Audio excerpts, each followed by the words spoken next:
Okay, sorry. I was trying to. Hi, Erica. I was trying to mess with my title. It kept telling me it was too long, so I was having to use critical thinking skills and hurry up and shorten it. Um, so I am. I was catching up real quick before I came on to see what was going on. There is no real updates that I see, but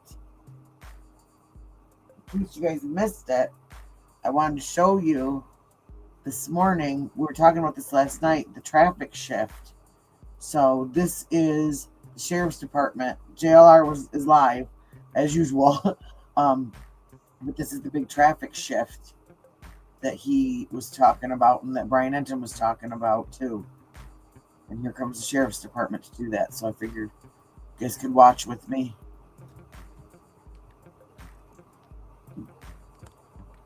Come on in. Hit the thumbs up. Say hi. We're going to be monitoring this case kind of in the background today. I've got a couple of things I wanted to show you. And then I have got an episode. I have a crime cast that I have been doing. And so the stuff I want to show you, I am going to put on the claw cam that is charging right now. And then I'm going to mute that, do some nails, and I'm going to play one of the Crimecast episodes. It is about the real murder that the movie Jeepers Creepers was kind of loosely based off of, and it happened in Michigan. And it's pretty freaky, but it's a good one. So in a little bit, we'll have a little Saturday afternoon matinee. Hey, thank you guys. Take our brains off of this. You too. Thank you. So, yeah. Trisha Deal. Shout out to Trisha Deal. Sheriff's Department rolling in. Nice. Thank you. And they are turning Nancy Guthrie Street into a one-way street only. So traffic will only be able to go the way that you see the sheriff's vehicle pointing right now. And they're going to put all these blockades up. And the press is going to have to park in that one little area, stay behind the cones. So hopefully that'll help with some of the craziness that's been going on there. Oh yeah, let me do this really quick.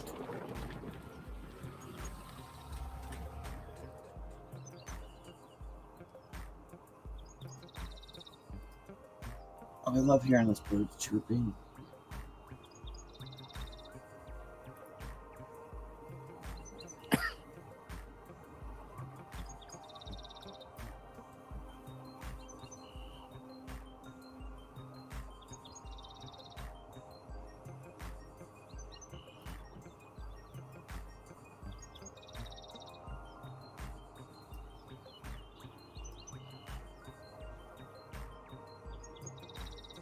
Do this. I'm gonna put this is the link to his full live stream and his channel. He's been letting all of us little people stream and share him out and watch with him, and it's been kind of nice over here because we've got a smaller chat, and so I can't keep up in some of those bigger chats. I have ADHD, and it just gets the best of me in there, but everyone's welcome to come and discuss this. All viewpoints welcome. Convoy of trucks. Colonels, they are doing traffic control in the street to maintain a flow of traffic by the media and spectators, whoever will be able to park on one side of the street, but it will only be a one-way street. They're turning this into a one-way street.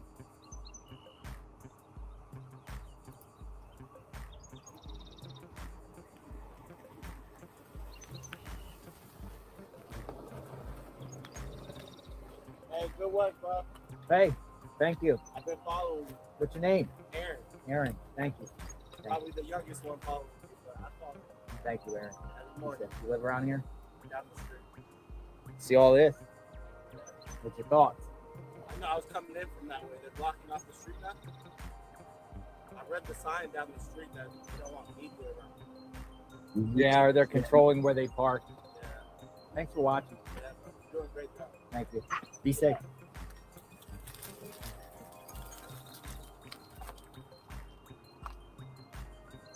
And so hopefully this will make it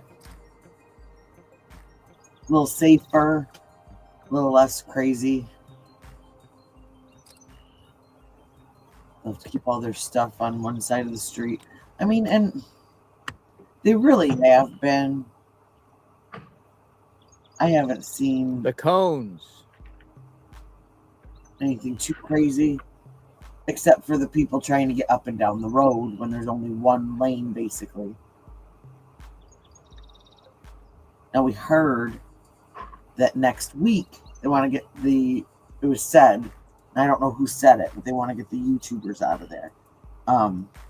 But Lots of orange cones. if you have a press pass, you can stay. They can't, unless you're breaking the law or trespassing, Hey, good they morning. can't legally kick you out. Getty Images. First Guys, Amendment. The great best photos Freedom of between you guys and Reuters. press. NAP, man. AP. Shout out to the AP. Getty. How long It's you not have? always convenient, but Into next week, Next week. at least. Subject to change. You? I'm not sure. and I don't know if you heard, but he said he is going to be staying into next week, subject to change.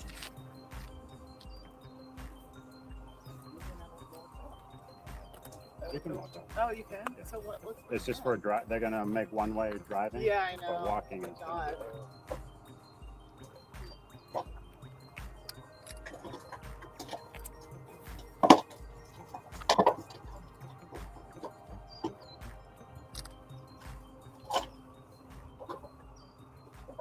Sorry, I was wrestling through nail polish. They seem to get this done relatively quickly.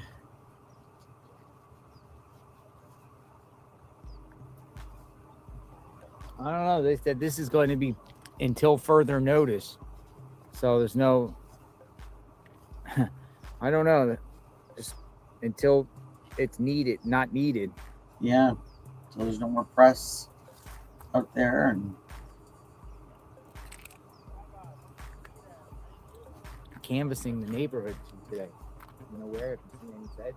and that's the thing. As much of a pain in the tail as this is, a lot of the neighbors have said, if you guys go home, if the press goes home, then maybe the FBI is still going to be. Can you please discuss the possible reasons other than what Ellie's saying for the barrier? Seems something might be about to happen.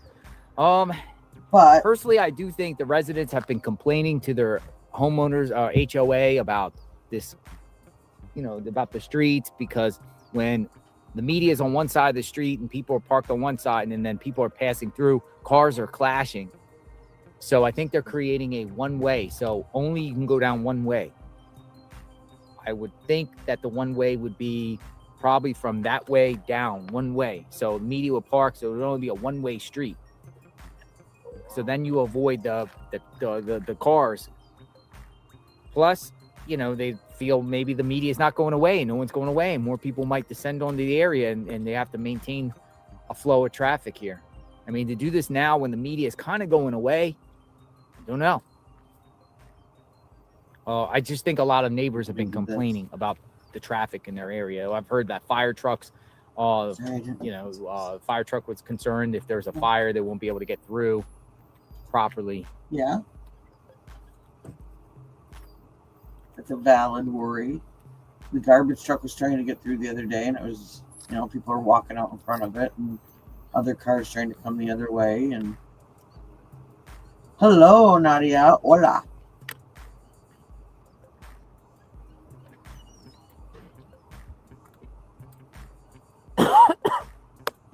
Cough. It's all that fresh air gets you coughing. And after this, I haven't seen it yet, but I got a text telling me that I guess Day for Justice, and her group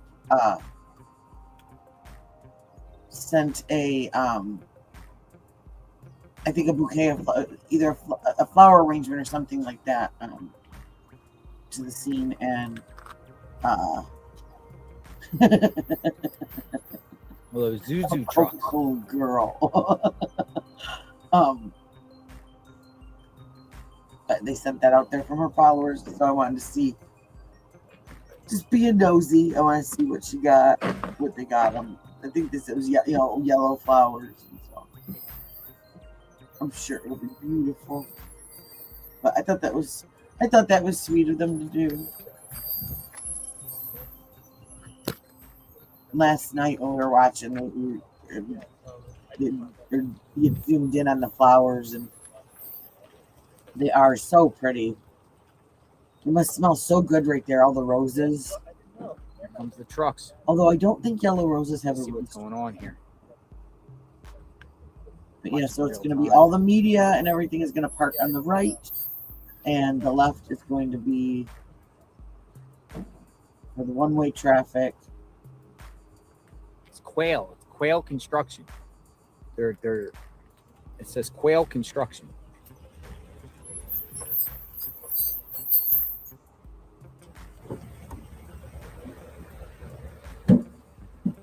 Serving Arizona since 1999. Oh, for the flowers? Okay. I will. I just wanted to see this. I was kind of zipping through before I came on to see if there's any,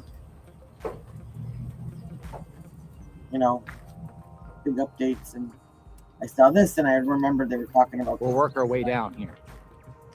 Yeah, day 21. Sheriff is. Yeah, Quail Construction. that's, Yes. oh, that's rough.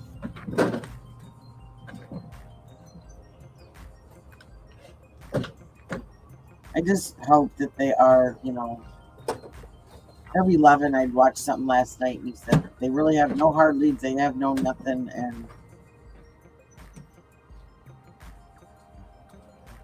I don't know. I don't understand that. I don't understand that. These people seem so, like they made so many kind of dumb mistakes. And you broke it. See, this is why we can't have nice things. They be throwing everything everywhere.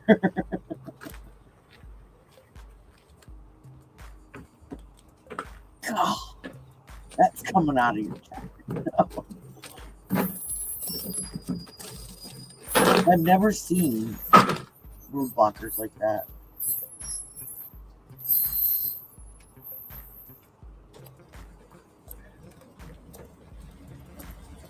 Well, as close as they were, I wonder if they did something like special for Thank you, Mother's Shadow. Day, something big. And Thank you, Shadow. Thank you for your coverage, your kindness, and the support for Nancy. What a thoughtful gesture dinner was last night. Thank you. Shadowy 1978. 1978. 1978. Thank you. I am. All right. This is We're going to be in front of Nancy's home here in the next 5 minutes on this. Yeah, they're dividing the road. So on one side of those blockades is where the press has to stay behind, and on the other side is where vehicles are allowed to travel, but they're changing the road to be a one-way road, so people can only go in the one way and out. I think they have to. With this road, they have to they're going to have to take a left on that intersection Barriers up. that he was just at, I believe is what they have to do, so that traffic can go through and there won't be any more, head-on collisions. Well, there haven't been any. I mean, there's been a couple close calls, and the bus trying to get through and everything like that. That's going to be a pain for that bus driver.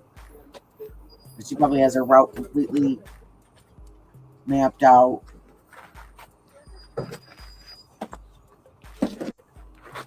What?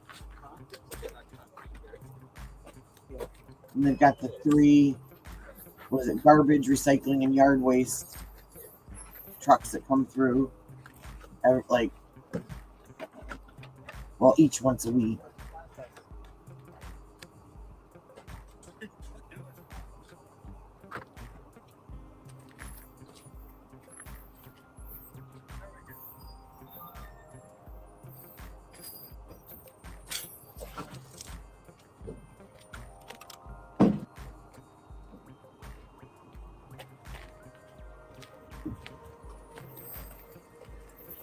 Yeah, we are, that's what we're going to have our first Mother's Day without my mom. And so I'm going to make her favorite Mother's Day meal and dessert. And we're going to try and just remember happy stuff. But, at least with us, like, we have clothes, we know where I'm going to live and what's going on with her.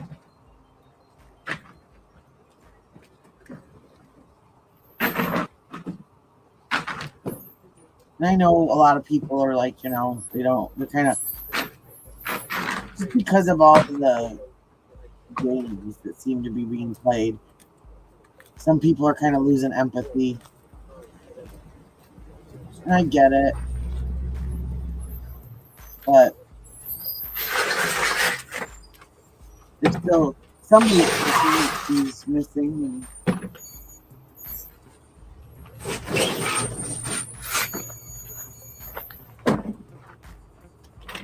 Maybe the fact that it's Mother's Day, maybe if someone does have her, then that will pull on the heartstrings.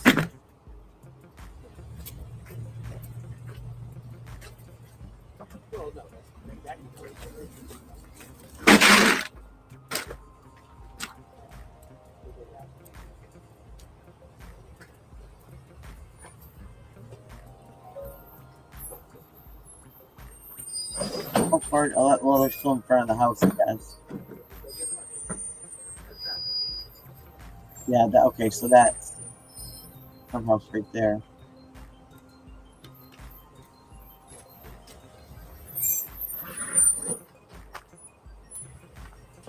What's up, what's up, what's up, easy?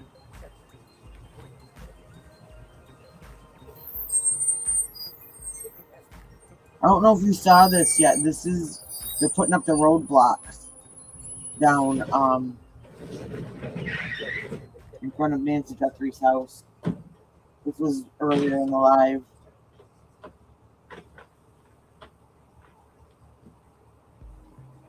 Yeah. Well, I mean, yeah. Right. But what is? Well, it's still considered.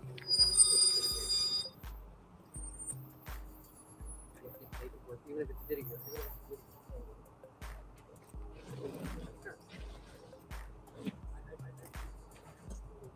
Oh, it looks so beautiful out there. I am so ready for this kind of weather. I mean, that's one thing. Like, even if there's nothing going on, like when he's doing these live streams, like I am just like enamored by watching just like the weather and some of the scenery. I mean, it's so beautiful.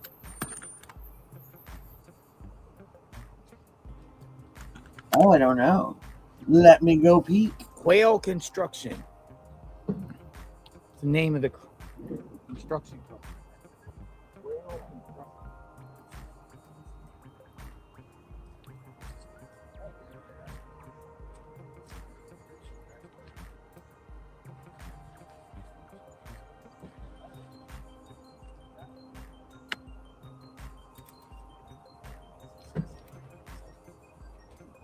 This is in coordination with the Pima County Sheriff's Office.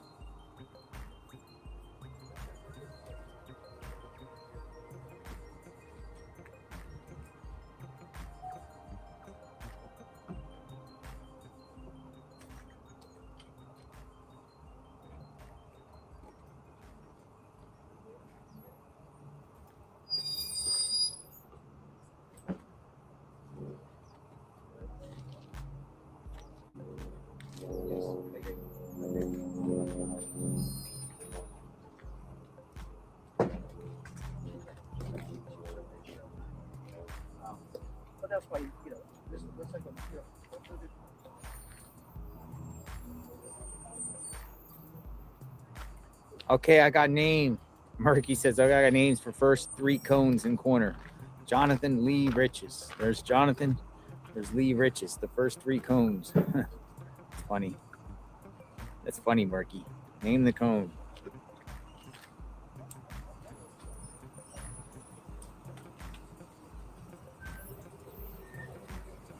I think it's private searchers. Oh, He was just saying something about oh, look, here's the signs. Road work ahead. it's a group of people that are coming out to search, but something about getting some Road pushback. close ahead. Let me see. Let's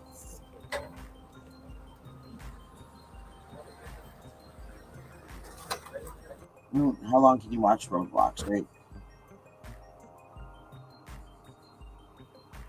Life. He just lived in Colorado for like 4 years. When that happened, he bounced. Oh, you did? Yeah, he bounced. So why do you think the feds didn't get him there? He's never been tested. Ever. He's never even been. There's our buddy, so we're gonna check up with him. When is Mother's Day? May?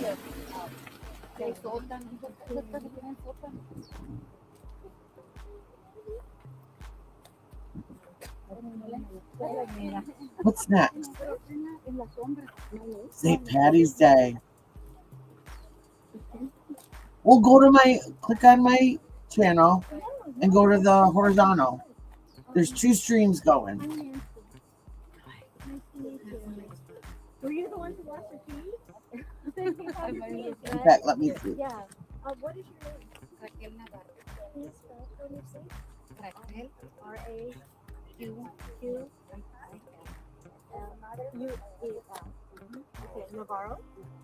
Navarro. N-A-V-A-R-R. Raquel, tell me why you're out here. Let me see. In Spanish? In English, yeah. I know speak very well, so I Yeah. because my brother living in last years in March 21, and I'm living in Mexico for 2 months last years, and I was in Madres and I said a lot of people in Mexico and Sonora. Hi, Lynn. Cecilia Patricia Flores es la líder de Mothers Social. There's the link to the horizontal stream. La family, a lady, called to Ceci and for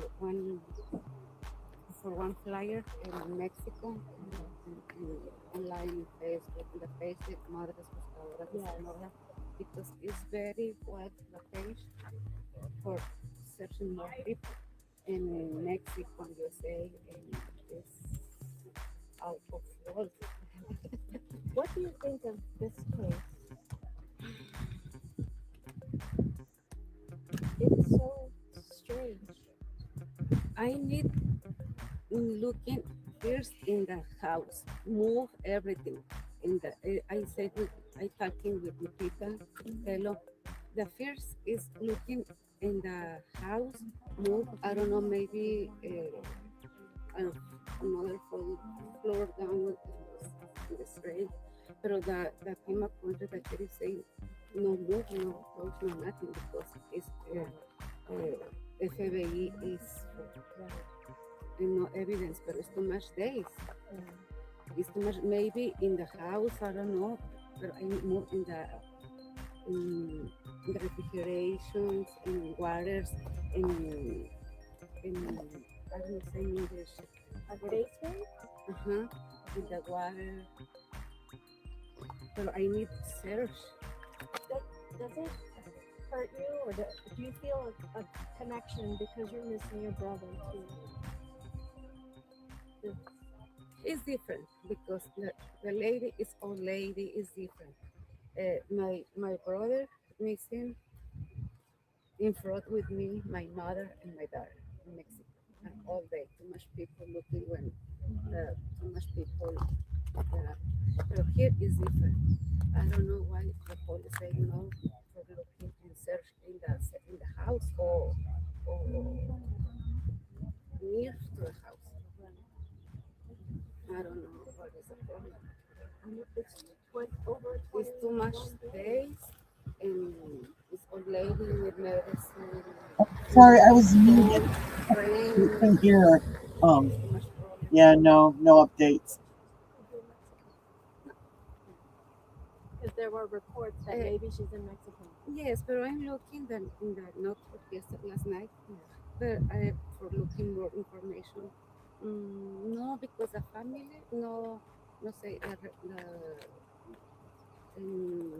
I think what it is because this group right here is a private group that came out to search. He was talking about what do you call it? He was talking about them getting permission because we were talking the other night about like why aren't there search groups out there? And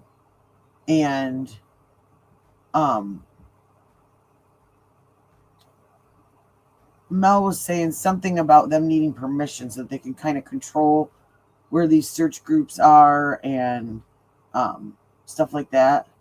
So if I'm missing people in the chat, I'm sorry. I'm like I'm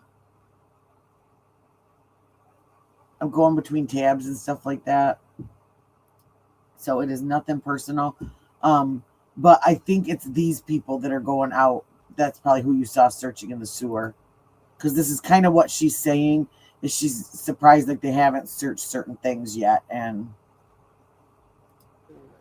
no only I think because it's really hard. Yes. It's really The hard. police no. The family say no Mexico.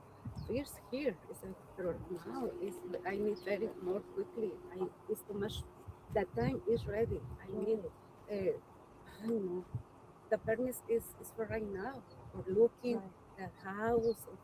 But the sheriff say no more. It's like only in the streets. Are you surprised that you don't see more sheriffs or people out looking? Yes, it's in Mexico too much people looking or searching. In here no. Oh wow. Why? Man, I'm gonna have to get up then. Why? I'm right now. Another lady and it's okay enter or pero the sheriff the permit say no permit for local. First they check the area and right now. Okay, thank you. And I know. thank you for stopping.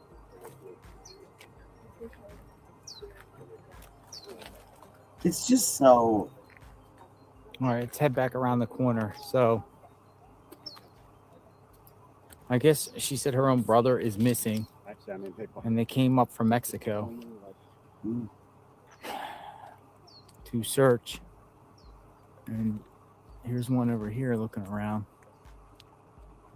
but they're denied.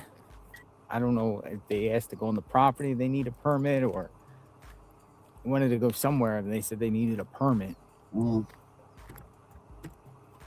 But I don't think it's illegal to walk around the street. Oh, I didn't know that he did. And walk around. Wow. That's a good question. I mean, granted, it could be because he started getting harassed, when all this started. Continuous coverage outside Nancy Guthrie's home. There's also a search plan. It's weird. For Morrow. Her brother.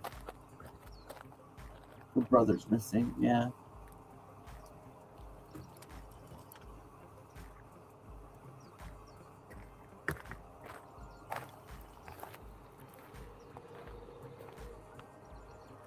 I wonder when how long her brother's missing.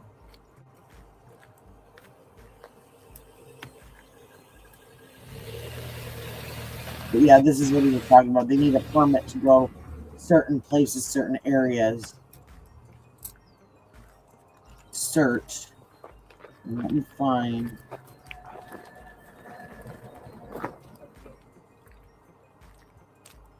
Maybe we'll see it here. Like just saw up ahead. Hey, Tuck girl. Debbie's thing. Debbie's thing. That's definitely on my list. Yeah, easy, definitely. And I'm not trying to be, hateful to somebody. Not found. Now volunteers are coming out trying to find Nancy.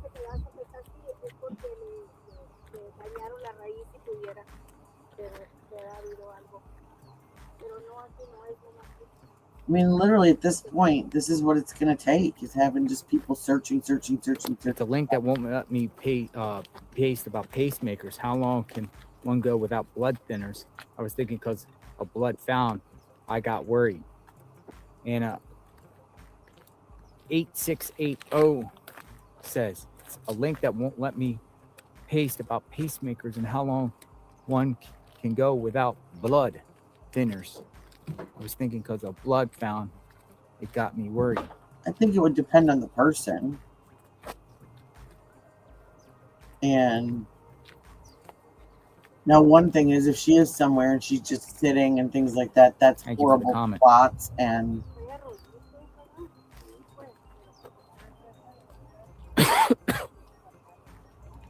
oh yeah. Elisa Lamb, yeah. That was so sad.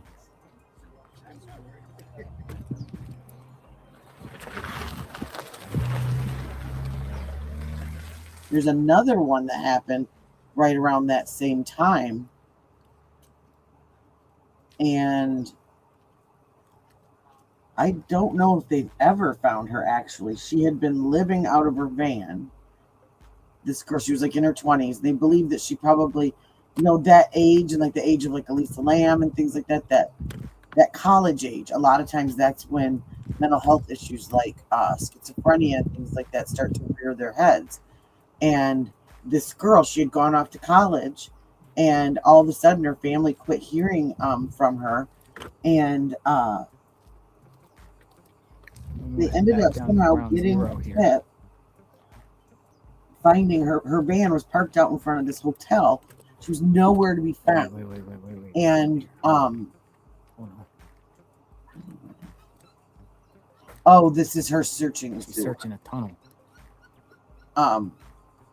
Searching inside a tunnel. The last camera footage they have of her is her walking out of the front of this hotel, like taking a left and walking over, like towards, I think it was like a bridge or something like that. That's the last they've ever seen or heard from her.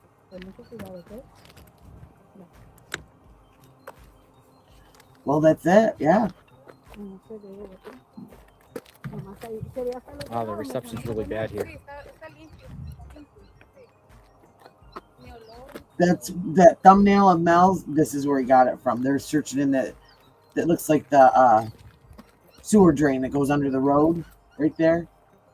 So this is the answer to your what up with Mel's thumbnail. This is what up with Mel's thumbnail.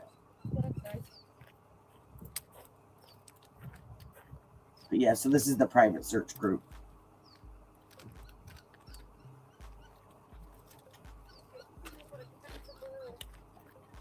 And I heard two things last night about the helicopter going over the landfill. First, I heard that it was a private helicopter, and that they didn't know what it was doing. And then second, I heard that it was a private helicopter and that it was doing a land survey over the landfill. Yeah. There's a whole lot that should have been done day one. Part of me wonders, did they just not take them seriously? Because remember how many times Savannah kept reiterating, and everybody that talked to that when they reported about this kept she's said to be sharp as a tack. She's got her wits about her. She's sharp as a tack. So were they trying to convince them this? Maybe they were just treating it as someone wandering off, by that car. and they don't want to admit Yeah, that like- because that's embarrassing, you know. Okay, thank you. And this sheriff's all about looks. I mean, obviously, instead of doing pressers where you can do a presser and you can answer no questions. How many times have we seen that done with cases? You can come out and just say, "This is what we've got. Thank you. Have a good day." No, he's doing this like press tour, picking and choosing who he tells his stories to. And that's sketchy to me. That's sketchy to me.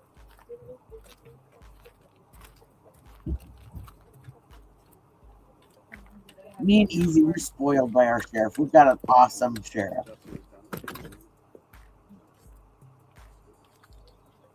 All right, going back towards the perimeter. He's also not hard to look at. So, but no, he's involved This in was everything. done by the sheriff. There would have been no Reality way show ratings. a citizen in our county would have had something like this happen to them. comment. He wouldn't have been there every single day Bama mom. trying to figure out what was This was going done by on the or sheriff. Reality show ratings. updating people. And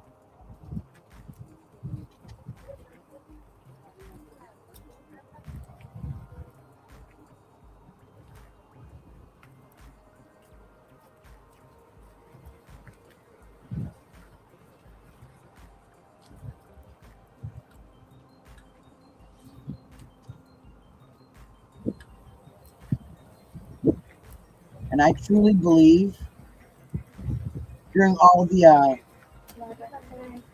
riots, the Rittenhouse riot,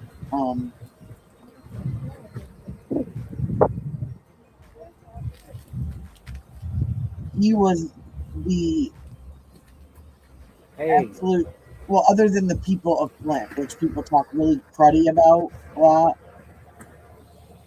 but there are some really good people in that city still. black And gloves. he single-handedly stopped our city turning into what some of the other cities did. I mean, some of the cities were burning. And he went out and he talked with people and he walked with people and he had sit downs with people and he calmed people down. I think that was the biggest thing with all that. People just wanted to feel heard. I think that's why a lot of things happened in the. Yeah, we saw that last night. But is it D glove? Is it one of the 16? I mean, that still bugs me that like all these searchers and stuff were just taking when they said it's from searchers, just taking off gloves, throwing them in the wilderness, you know. Oh, somebody have a dead battery? No. Yes, the Reuters DJ did. Oh, okay. Oh, again?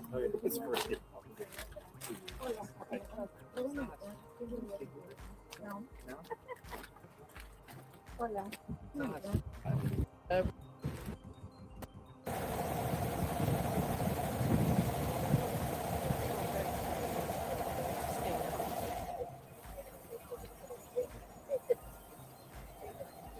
We'll get talking.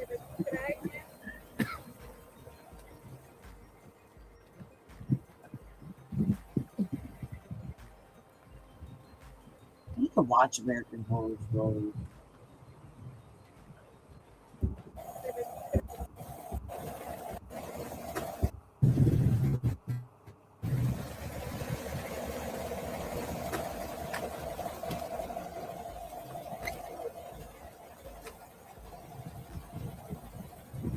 Am I there yet?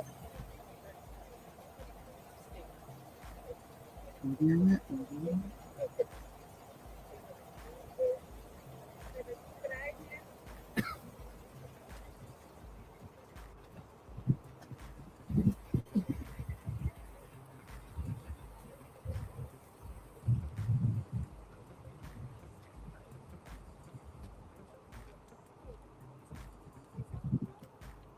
No.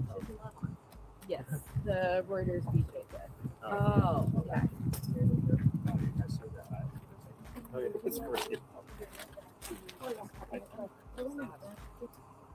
Got a comment. Bama mom. This was done by the sheriff. Reality show ratings.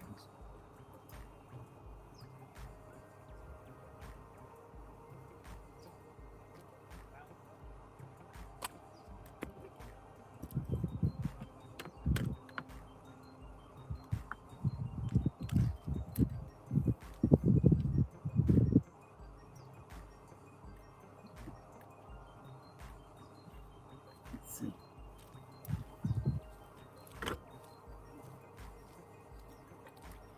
I'm gonna head back down to ground zero here. White Bucket Man, where are you? Wait. They're going here. Hold on. She's searching a tunnel. Searching inside a tunnel.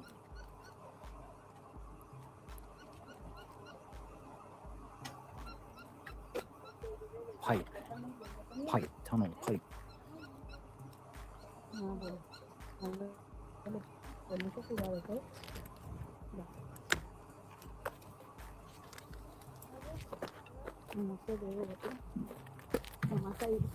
Wow, the reception's really bad here. Is this what you're talking about?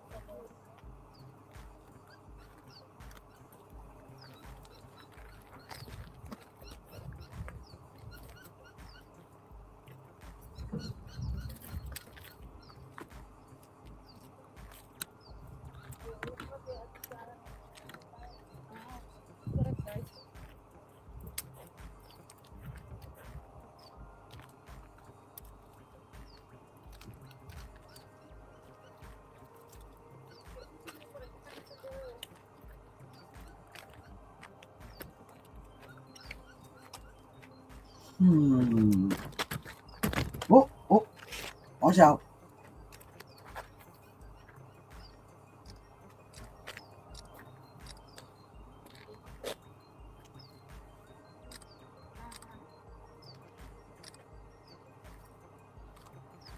But, like, with the gloves, like, okay, what does that mean? Is that a clue? Or does that mean that place was already searched? You know, like, Search the drainage look pipe. at, they're literally wearing black gloves to search. Like, they have those in other colors. Like, I think that since black gloves are what are a point of interest, that maybe we need to start ordering some purple and some blue. I do. Pink, yellow. Thank you, Lena. Okay, thank you. Thank you. Buy that car. I even Yeah, had what? rainbow ones one time. Okay, thank you.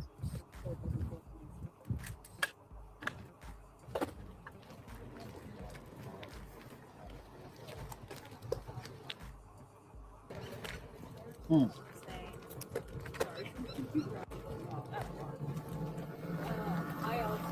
don't think anybody knows what's going on. Well, and that's it. Like, and it's not private searchers. This was either FBI or Sheriff's Department that they said were throwing gloves out and stuff. Oh, I did, though. Someone asked the other night. They were wondering about that blue LL Bean shirt that was out front. All right. That's where I heard about the Going dog. back towards the perimeter.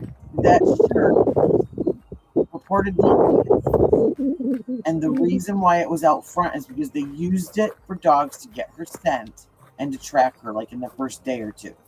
This was done by the sheriff. And then they just left it outside. Like, Reality show ratings. So, which may not seem like a big thing, but I kind of find that a little bit disrespectful. Bama mom. But this was done by the sheriff. Reality show ratings.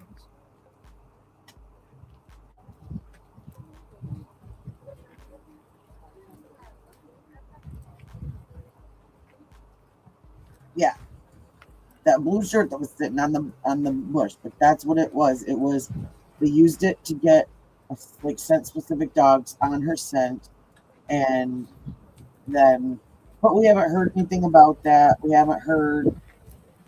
Did they find anything? Did they not? Did they? Well, and that's it too. It's like, do they know something? Do they not? Oh, see that Hey, that white bucket. That's for garbage. They're throwing their they're throwing their garbage in there. black gloves. Is that the white bucket you're talking about?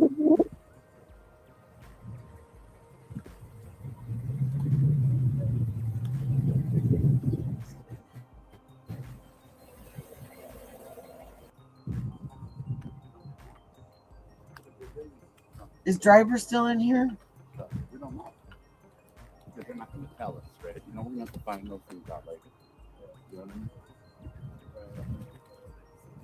Some online is saying that there was more than one person there that saw on that. 100%. Yeah, but someone pointed out to me about the video. I want to listen to this guy because he's always got some, like, I don't know him, or anything like that to trust him or not, but he's always got some pretty interesting, colorful stuff to say. And this is the guy that came in and he was helping search and going through some areas, gave the FBI some tips. They interviewed him about possible places, the wash, things like that. Oh, excuse me. Driver, are the flowers from Jay, are they after he talks to this guy?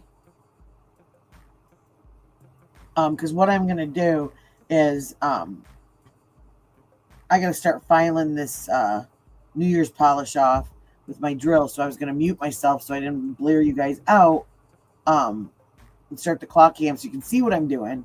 But I wanted to watch this, but I wanted to see. So it's after this, okay? Or is it after this?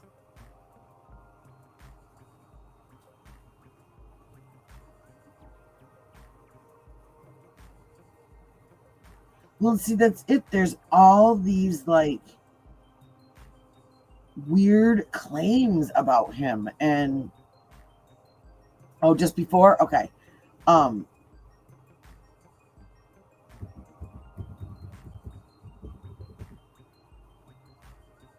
He's not a good guy.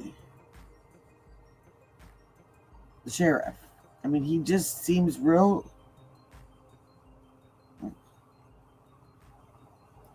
Second, I broke it.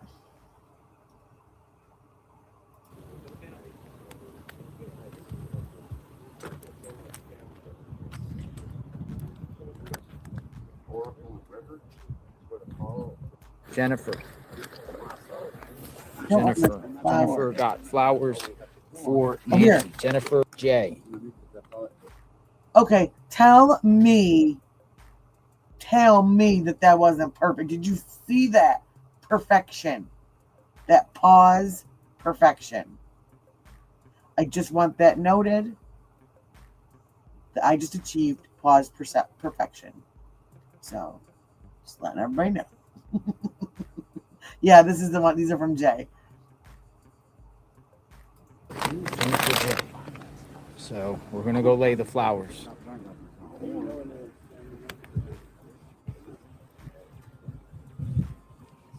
Jennifer J.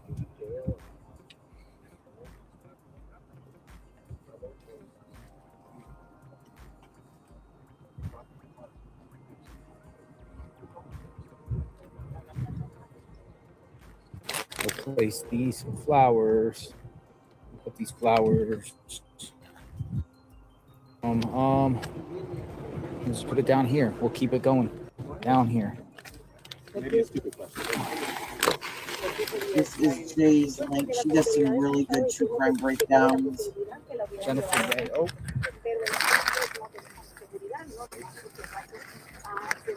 Wish I could put them in here. I'm gonna put them in the mix here. So they can sit upright. There we go. There we go. More flowers. Oh no! What?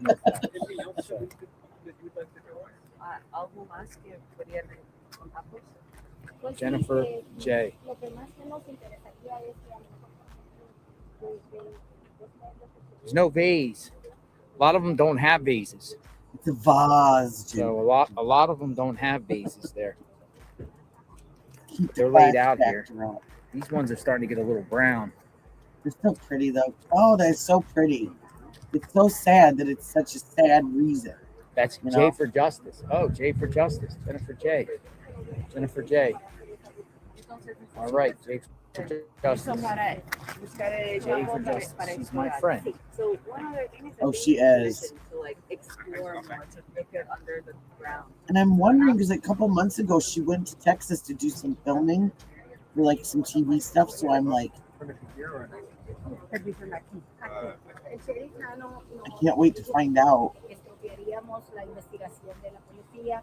They're talking about seeking permission. Jennifer J. That would be J for Justice. Did not know that. I wish I paid more attention in this class.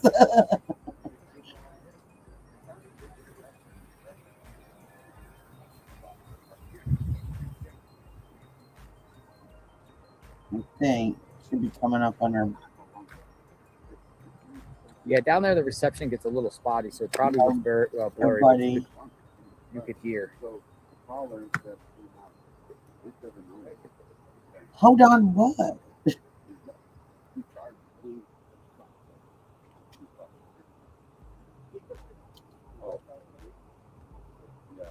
Oh, and Nadia, you were talking about American Horror Story. There's another one that I want to watch. It's supposed to be based on that.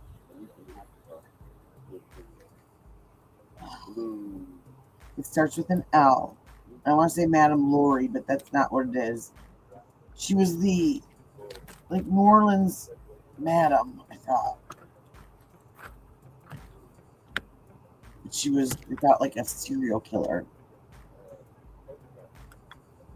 So this is only one way in and one way out.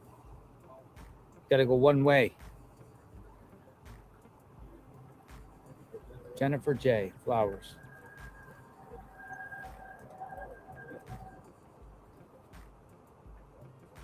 Marie, yes, Marie Laveau, yes.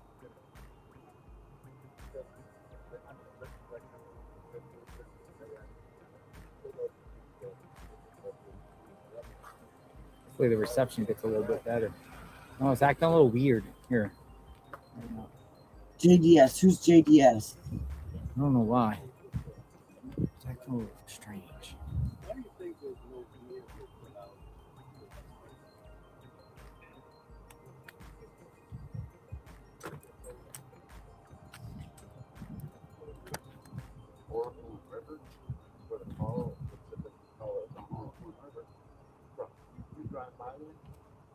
But yeah, there's one season I think that's supposed to be about Marie Laveau. Yeah, it's weird. Getting a little. Oh, there it goes. Gets a little better. The more you stay still, it gets better quicker. The more you stay still. Okay.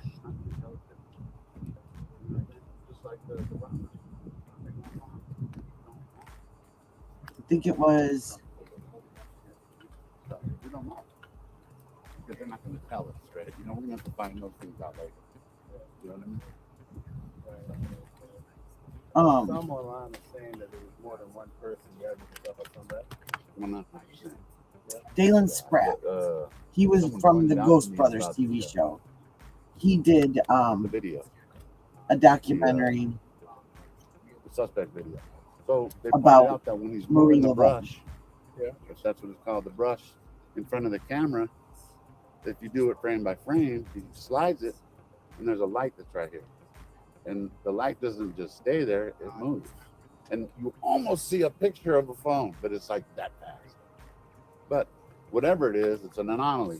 And if that's his left hand putting the brush up, he doesn't have anywhere to do it over here. Right. So as after analyzing the video even I just more, want to say this real quick. No, People- please. None of the people are here watching the World 777. They really like That's what's up. You're a big hit over here. You know what I'm saying? Man, that's awesome, man. I Hey, just want you to know that. So keep I doing your appreciate thing. that. Keep answering the question. Go Yeah, ahead. remind me, man. You blew my mind. I'm humble. Yeah, Honestly. no, I know. Who's over here? What was it? Where was I? You're talking about the front door while he's using the sage or putting the sage in front of the camera. Thank you. There's So- another phone in the background. You said Right. So, and then also as I'm looking through that video, right. I'm going frame by frame by frame by frame. Okay. FBI. I mean, I shouldn't. Whoever, yeah, whoever released that video, it was edited. So I'm looking back, and as the guy is reaching down to grab the brush, Yeah. and he looks up, and he makes eye contact with somebody. The camera cuts, and then the next thing you know, he didn't even walk. He was already at the door with the brush. It does skip. Right. I did look at what Okay. you said. So what I'm thinking is they already know who that is.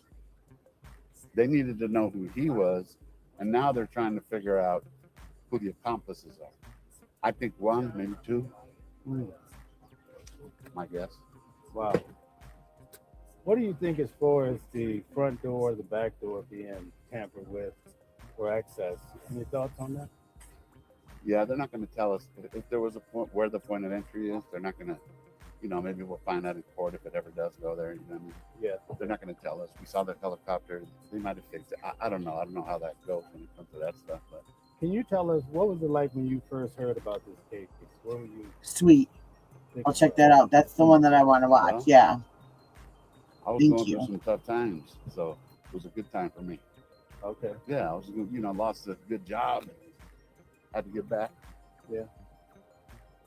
And she's everybody's grandma, Yeah. It's tough. Yeah. And her being alive this long is just, I'm realistic, I'm realistic. I took care of my grandmother for her last 5 years. Oh man. She was 90. She was blessed. She died at 94. You're a good man, Right. Yeah. That's why you're in a good position because you do great things. Right. Is that the Last voodoo? At the dinner, there was Is he like a voodoo discussion. priest? See if you want to touch on it. Of course. People were saying that. Oh. Who is that? Hey, she broke it, man. Who is that? She's a neighbor. Does she live here? She didn't even. It's literally broken. Yeah. Does she live here? Hold on. This is where I come in. Teddy bear, but I look nuts. Don't let me go over there. She literally Does hit she it, live didn't here? Literally, just didn't even slow down. she? Well, that's kind of my fault. It's in the road. No, sorry. But she could. Wait a minute. Did he just get hit by a She could have hit car? somebody. Did she zoom around the corner and honk at On you? purpose. No, she's on purpose. She You can had tell. to look She lives here. I'll give her that. On purpose. Kind of my. She literally. This is where I come in. Teddy bear, but I look nuts. Don't let me go over there. She literally Does hit she it, live didn't here? Literally, just didn't even slow down. saying that. Just see if you want to touch on it. Of course. People were saying that. Oh, Hey, she broke it, man. Who is that? She's a neighbor. Does she live here? She didn't even. she? Literally broken.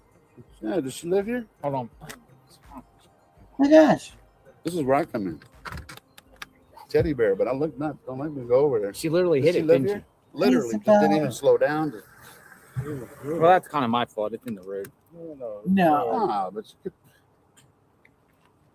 She could have hit somebody. Did she zoom around the corner and honk at you? She's on purpose. You can tell. She lives Gee. here. I'll give her that little bit. But hey, you know what? I don't have another. I don't have that good of a tripod. That's not the answer broke my either. I mean, you tripod. can white Did she turn, really? baby, Well, white it came turn. off. Yeah, That's yeah. good. No, I wasn't hit. She didn't even stop at all. Hey. That's ridiculous. Is that the one with Bill Okay, I don't wanna interrupt. Nadia? No, you're good. So You said we were at the. I went to grab it and she She's out. did it that fast. That's ridiculous. Yeah, that's how fast it was. That's crazy. Okay, I was so at last dinner. night, Yeah. we were talking about. No, I'm with it. I'm not. You are. I am. Believe me, I do this. This is what I do. That's what's up. They were talking about, let's say, worst case scenario, a person goes missing. We're going to take this away, Nancy. We don't want to make it morbid. A person goes missing here. Let's say they lose their life. the discussion came up last night that it would be very difficult to dispose of a body because of the terrain and all of the cactus. Can you speak on it? Well, no, I don't think it would be difficult. No? No, there's a lot of cactus, but no, there's tons of land that has no cactus. I'm talking about, I've been walking. All these washes, they're not all cactus. They're rocks. What is a wash, by the way? A wash. It's funny you say that because at first I was saying gully and people were like, Bill, is it Bill? There's the two Bills. There's Bill Pullman. There's the Twister Bill, and then there's the Spaceballs Bill. It was a 4-season series. It was on Netflix, but we might be talking about that. Was called The Sinner, so I think it's something different. So no, I don't think I've seen it. it's not a gully, a wash. Okay, well, a wash. I'm 6 months to Tucson. We don't have washes in LA. You know what I mean? Mm-hmm. I didn't hear about it before I came here, but people say the homeless live in the wash. Sometimes, but it's when the monsoons come. That's what it's for, because it just all comes at once. It's pretty awesome, man. The weather's beautiful out here. Coming from a big city, coming to here, I love it. You know, Yeah. I mean, of course, this is terrible, but you know what I mean. The Tucson's just not like So that. you're saying there's a lot of places to dispose of things. Oh yeah, too much out here. That's sad. That's the hard part. There's even like an abandoned mine here in the Catalina foothills. There's a lot of places that. So even what's his name? I don't say traveling anymore. Exploring with Jim, good guy. But he's been on his motorcycle. He's the one that has the camera on his, and he's been doing all these things. So today I think he was on JLR saying that he's about to go out. He was out. Yeah, I saw him on the side of the road up here, and I honked the horn at him. I mean, imagine this. Imagine if this is just, hypothetical. You know the signal sniffer? Yeah. Let's just say they have one extra one there at the sheriff's station, right? Okay. You put it on his bike. Can we figure out where he'll go anywhere? That motorcycle, he don't care. He's been filming it. He'll go everywhere. The golf, there's an abandoned golf course. Yeah. Close by here. You know what I mean? Yeah. So a lot of different places that so we don't know where. But this guy is a low-level drug dealer. Not to put him down, but he's a drug addict, and what I always say. So you think that the feds have their eyes on somebody? 100%. You don't get a federal search warrant without probable cause. So this is February 10th. Hopefully, I'm saying the right thing. February 10th of the FBI released the suspect video. February 12th, KD was arrested. Okay. The 13th,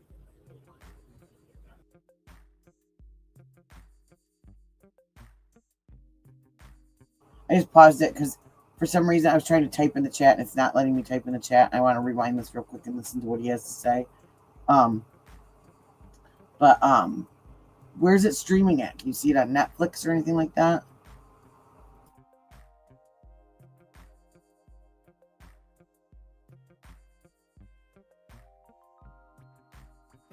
hopefully I'm saying the right thing.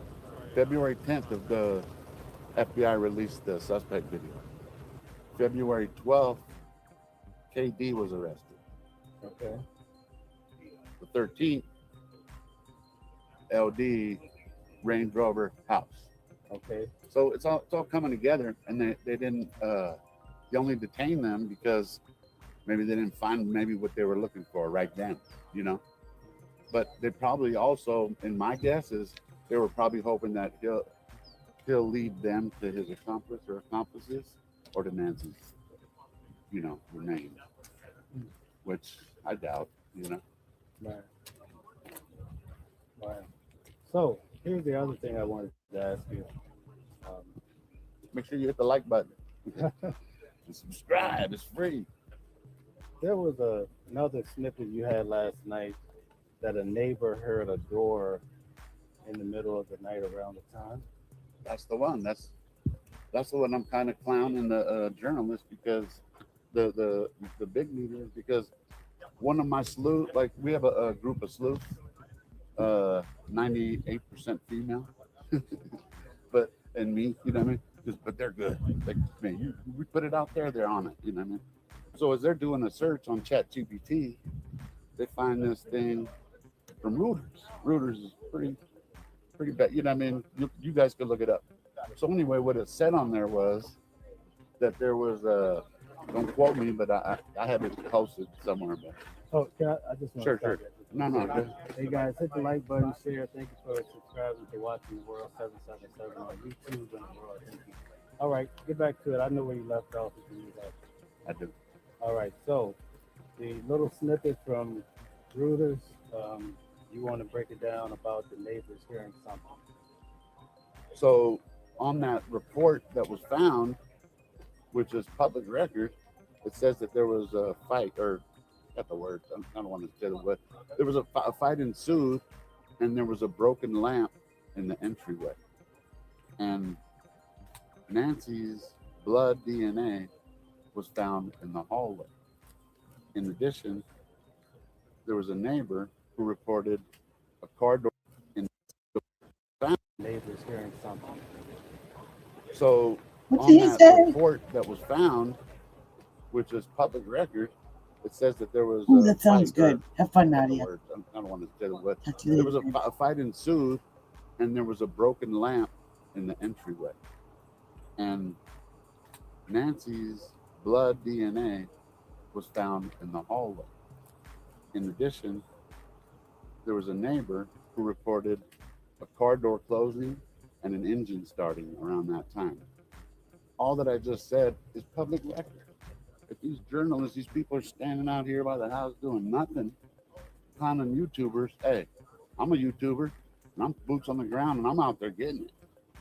I don't care what anybody says. I'm out here doing it. Okay, so speaking about that, why do you think the big media has a big problem with the YouTubers or independent media? I haven't really processed that. That's a good question. Wait a minute. I gotta. I'm processed that. Okay. All I'm that sorry. I gotta car listen. door closing, I don't want, which is I do. All right, so share. Thank you for subscribing to Watching the World 777 on YouTube. He's talking to the guy from New York. All right, get back to it. I know where you left off if you need that. I do. All right, so the little snippet from Reuters, you want to break it down about the neighbors hearing something. How does he know? So on that report that was found, which is public record, it says that there was a fight, or got the words, I don't want to say the word. There was a fight ensued, and there was a broken lamp in the entryway. And Nancy's blood DNA was found in the hallway. In addition, there was a neighbor who reported a car door closing and an engine starting around that time. All that I just said is public record. If these journalists, these people are standing out here by the house doing nothing, clowning YouTubers, hey, I'm a YouTuber, and I'm boots on the ground, and I'm out there getting it. I don't care what anybody says. I'm out here doing it. Okay, so speaking about that, why do you think the big media has a big problem with the YouTubers or independent media? I haven't really processed that. That's a good question, dude. I'm going to show them today in the next couple of days that, hey, see, remember I was telling you those 3 cases I was following? Talk about it. So the Delphi case, well, the reason I don't want, because it's a lot, too many cast of characters and it's long. But the important thing about it was his Richard Allen's defense attorney. His name's Andy Baldwin. Yeah, that dude is bad. But anyway, the one thing he Hold said. on 1 second. Yeah. Listen, we're here for it. We are arrested here. We have no place to go. So talk your heart out. Go ahead. Oh, you're awesome, man. We want to hear it. Where was I? That's high, man. Okay, Delphi. Go ahead. Oh, okay. Delphi. I got you. I told you. I got you. No, you're good. You're good. This is what you do. This is what I do. Yeah. So we're gonna have him coming on the channel weekly, right? Yeah, I'm gonna go live soon. I got a shitty. I'm working on that. All right. But so the Delphi thing, Andy Baldwin, when the Rich, long story short, Rich. Okay. What? A report that was found that's public record. What is he talking about? I have not heard about any report I mean, we saw the reports that like Jay and I think Jay and Mel both put up the other day that were showing that on the 31st there was a call out, and it specifically stated her name. It said on the 31st, missing Nancy Guthrie. One was at 5 o'clock and one was at 7 o'clock. But we didn't see any details of anything like that. And that should have been the next day. See, I don't know. And I'm not going to throw shade at somebody I don't know. But some of the stuff this guy says and comes out with is like, wow. I mean, now watch. Now the sleuths are going to dig this afternoon and they're going to find if there is. And that's, if there is something that says that, that's kind of big. If the neighbors heard a car. I mean, and what time was this that they heard this?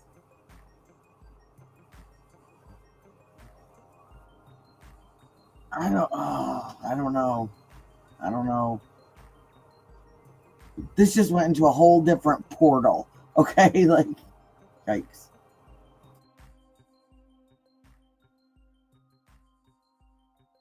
Richard Allen got railroaded in Indiana, and the attorneys that jumped on the case just got beat up. But anyway, and they actually lost. But the one thing Andy Baldwin said that lingers, because I say it to this day, is he looked at the camera when he was walking out to all the camera people, and he's like, "Why don't you journalists start doing some journalism?" And that's what I've been putting lately, because true. If it's public record, how come they're not on top of that? Yeah. How come Brian Hinton ain't over there finding them? You tell me. I'm just a regular person. You feel me? Father of 9. Yeah. I'm a dishwasher. Wow, amazing. Let me ask you this. There's another case that you cover as well. The young lady that went missing, and they were looking at the mother and father from John Benet Ramsey. John Benet Ramsey, right? Oh boy, you won't believe the I'm stuff. I'm very passionate about that case. Wow. I would love to hear what you have to say about it. Go ahead. To start, all the info. Okay, as I'm digging for this case, I have to be honest. Here comes that girl. So let's get her on. I'll stand that in next time. Let's get her on camera too. I'll let her hit me next time. She's out of control, man. Let's get her on camera. Now where I was at again. Is that the same person? Yeah, we're not gonna let her do it twice. No, I stood right there. Man, I was there. I was gone again. It's not gonna happen again. Believe that. No. Okay, so anyway. There's Jim. There he is, the man, the whole. Let's give you a big shout out right now. We got another one. So I met you last night. I was like, we were talking about how essential you are too. Like they were asking, what do you do? They want to know. Hypothetically, let's just say, I was just saying this. Let's just say the signal sniffer, right? Let's just say they have an extra one at the sheriff's station. Traveling. We put it on your motorcycle. Yeah. I go, Jim will go everywhere. What does it take? That's a good idea. Right. I'm trying. I kind of think outside the box. I'm like, right on. Instead of in the air, you're everywhere right here. You know. Yeah. So I just put in 6 miles on foot. Oh, did you? Yeah. So I'm gonna still search it. So suppose I want to ask you about it. Supposedly they found the bloody glove, and I saw that on the news last night. I mean, my bad. I'm thinking I'm gonna do Modesto again. I don't know. So what is the street right here? Campbell. I'm sorry. Campbell. Yeah. Okay. So Campbell supposedly was on the right side. Right. But you know how on Campbell, if you turn on the first one, you're going the wrong way. Yeah. And there's the island in between. I don't think anybody wants to walk that. So when I walked, I figured the middle of it. I figured this is the escape route, and then they get to Campbell, and then the bloody glove is found right near that intersection. I believe it turns. He turns left on Campbell. I think right to go to town. Right. Oh, right. Yeah, you turn right to go to town. You might be right. So in other words, and then he went down to Campbell, turned right into it. And then you're going this way. I was you thinking turn right. So I searched all of the desert next to Campbell, like a little ways off of Campbell Avenue, all the way into town, just to look for anything else, like gun, holster. they were stupid enough to throw a glove, we don't know. You know what I mean? Yeah. But so let's say you turn right on Campbell. What is on the left? An island, right? I don't know what those are called. That's further up. There's an island, but it's further up. Okay, It doesn't turn into a split road unless you turn left. Right when you turn left, it's already split. Yeah. On the When you right, turn it's left, not? split. On the right, it's not split. Gotcha. Okay. Yeah. Could you tell That's everybody straight what in. you do? You mind? Everybody, what I do? Yeah, people are watching on both. What I'm doing is just Yeah, you are right, not me.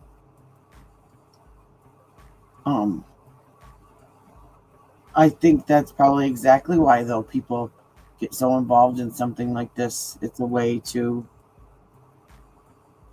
kind of take themselves out of their own things that are going on and put that energy into something that maybe they feel is good.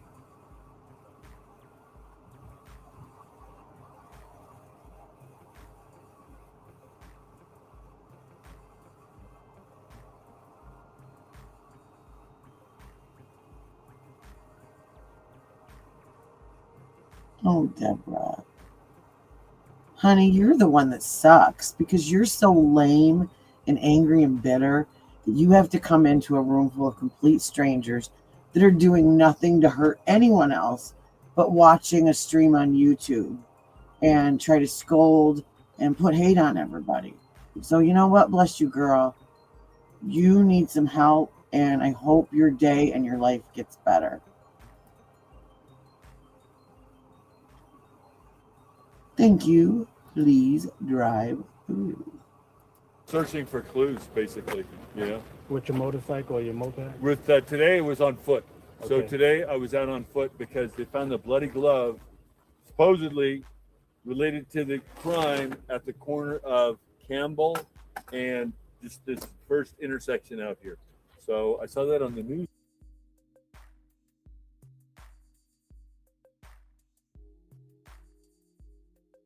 Let me make myself clear.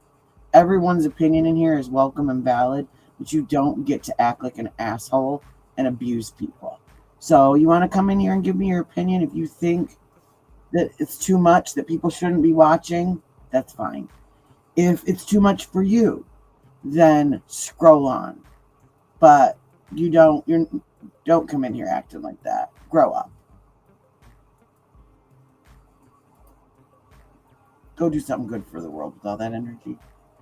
Last night that a couple was searching like a few days after the crime. Yeah. And they found this glove with blood on it, and they'd reported to the police, but they had just called the news media to let the news media know about this bloody glove thing. Yeah, they were here. They came here and told us about it about 2 days ago. Really? Okay. Yeah, It was 9 And days then, ago. and then that's when they finally did But they the found it, story. right? yeah. But I didn't know the location, but they had pinpointed the location. Oh, that's nice. So I went from there. I'm glad you found out because I thought it was left the whole time. Hey, when I was driving in, there's a house with an outhouse and a shed. It looks like it's empty A lot of them around. right up here. On the right-hand side? I was wondering, did they search that extensively? We hope. You know, We hope. Here's Uh, a test. Here's a test for you. there was a guy just searching it as I was walking up here. Oh, Oh, really? yeah? Yeah, there was somebody searching it. He around in the back and everything. Okay. He wasn't leaving any stone unturned. If there was a kicked-in door or something, he'd have seen it. He was he just walked right in and then searched. Yeah, I saw that. So I don't know who he just is. I wanted to run it past you because I know you. Yeah. I had gone sort of in the front, but the JLR, what's all? Are they kicking us out of the? No, sir. I'm parked down there. No. No, you're good. Your car's down there. It's actually nice and orderly now. And then somebody sent me a message saying, "Hey, you can't search without a permit now." That's what this lady said, but I think she was talking about on Private properties, Yeah. on properties without permit, Okay. but they just told them a permit. Yeah. So, yeah, somebody in my chat saying, "Yeah, ask JLR about searching without." And a plus, permit. individual searching. You were allowed to Yeah, get I'm not- individual search. into the golf course. Or Well, the- I mean, I'm not gonna I think one person or two persons. I mean, in a permit, like 5 or more people or some sort of group. Right. You're right. That makes Okay. sense. So, Are you gonna do any walking later today? Thank you.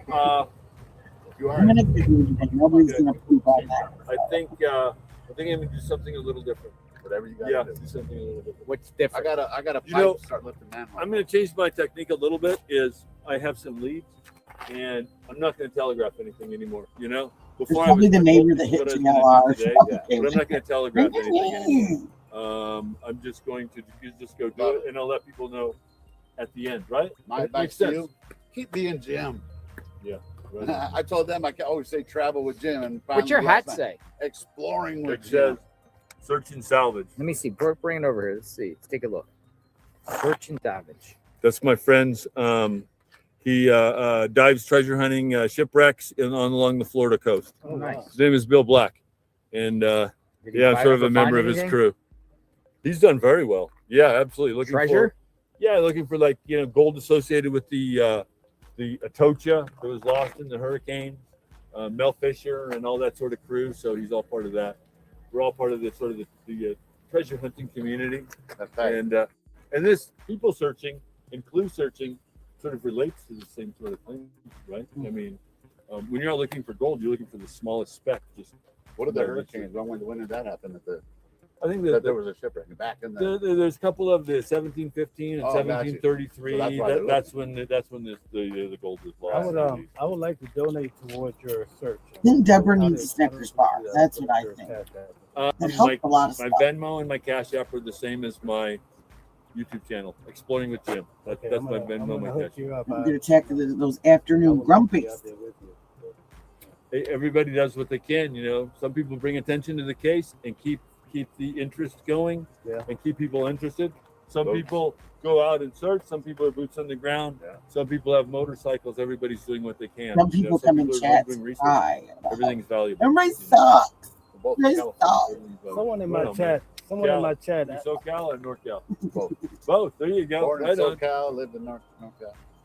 Someone in my chat said a guy in Because they're the Canada only was ones. messing around They're the the same ones time. You giving the don't do news the something? moment it I don't. happened. Oh, okay, they just asked random. Yeah.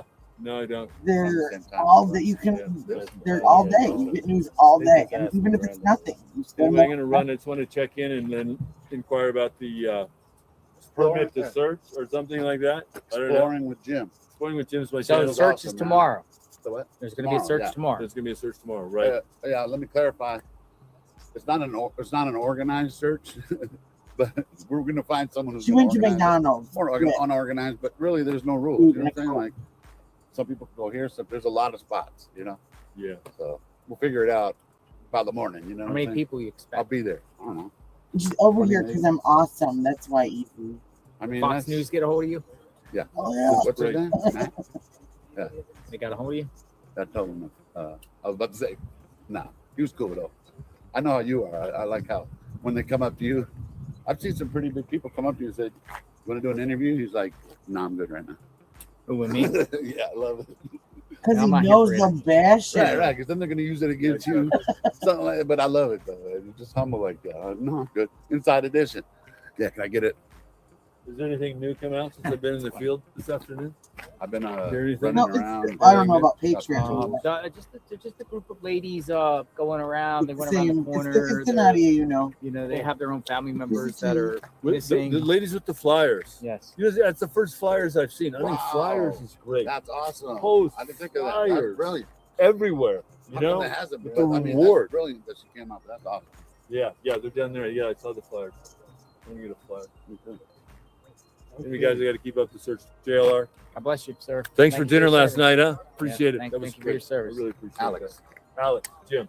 Jim. Good job, Alex. All right. Your name See you again? guys. We're all working together. Exploring. I'm fucking with you. Mel, I even threw Don't it out forget there Mel for you. right here. This is Mel. Oh, Yeah. we're good. We're good. yeah, we're good. All right. Good meeting you last night. And yeah, Mel from keep up New the good York. work, you guys. Keep focused on this, and I'll check back in after the next search. There are many of us. That's the key point. Exactly. We have to let people know there's many, What? there's There's legions many of us. people. Oh, by the way, What's your Deborah, plans we're of how doing many days nails you're gonna be too, out so Like I said, I'm not a professional searcher. You know, I have a regular life I have to go back to, so I'm really not sure how much longer. Depends on the leads. Depends on the areas that are left unsearched. So I don't have any concrete plans. But If we I got can't a say signal forever, sniffer, unfortunately. if we got a signal sniffer, would We'll you put it ride on the with bike. Put it on the bike. John Benet Ramsey, man. Oh yeah, You I'm taking the I'm bike I'll out just let today? him get into Oh, the okay. time. Yeah, I got am. you. My plan was to. I'm not on the time limit. So I searched all of Campbell Avenue in the desert along the roadway, if the bloody gloves are related, and I searched the entire next to the road, and then I thought I'd ride the bike along some of the abandoned businesses and then just search the right-hand side all along Campbell Avenue until you get to the next main road. Because Campbell Avenue, I think, if this is the escape route, may be key to discarding evidence. So Who was it, Campbell, where they and thought then after that, I have some where other the plans. gloves it was But Doc they're that going they to stay found? Wasn't that where they Top were? secret? QT, top secret. Yeah, Top that's secret plans. Top secret plan. But yeah, and it'll come up. So okay, you guys, All right. keep up the good work. I want to put you to the test. All right. Got you. Okay. All right. I'm not as high right now, so I'll be able to. But they don't see me remember. much, so. Go ahead. Okay. Mel, what's up, man? So what made you start this YouTube page? Now, why do we have to get into that nonsense? Ha. I typically started off talking about religion. I'm There's a lot sorry, of I'm not abuse in in all religion. of us. 22. Let's interview ourselves and 2022, interview I put it ourselves. out. You know, I mean, I did like a little YouTube video and I put a blog up. What's And, you know, happening now? Yeah, we're good. God-fearing man. He's a good guy. He did not sell the Range Rover, number one. Number two, he's been out of the country for 7 years. 7 years. He's in Well, Jordan. that's like I wonder, like, is he 7 just years. like, Is he Jordanian? Is he like just Yeah, want and, you know, he attention? loved it here. He said he loved it here. He said people were going to his Oh, apartments wow. that he used to live Well, at come on on, Campbell. He's you out, he know? lived there for 7 years. They went to his work. I mean, he's all not that like, he used to work at, and people said he was the owner. No, he just worked there, man. I don't know. He's There's a something that good- just hits me. MG Motors. He Like, did sell MG cars He's funny. Oh, he's so 7 years ago. That's what I'm saying. People just do it and But- said, "Oh, he sold it." So anyway, Jack's a good man. Hey, that's a good guy right And like there. I If you get think like he did it, searching and trying to help and all I'm that. letting you know he was out of the country. Some of the stuff he does, 100%. you're gonna put yourself. And regardless, his name's been turned You're into thinking law you might enforcement. want to know Many people that. turned him He in. said he followed And he's been Delta getting, too. you know, I beat don't up on the know who it internet. is. He It's just like, showed up one he doesn't day. know how to stop it. I don't know how to stop it either, but I'll put in a word for you. You know, All right, good luck. I'm on a your good judge of search. character. Yeah, definitely, man. And I appreciate everything you do, JLR. And I'm looking forward to the All right. search tomorrow. See you tomorrow. Appreciate everything. God bless. I'm rolling up my window, getting some cool air. All right. Still out here in front of Nancy Guthrie's home.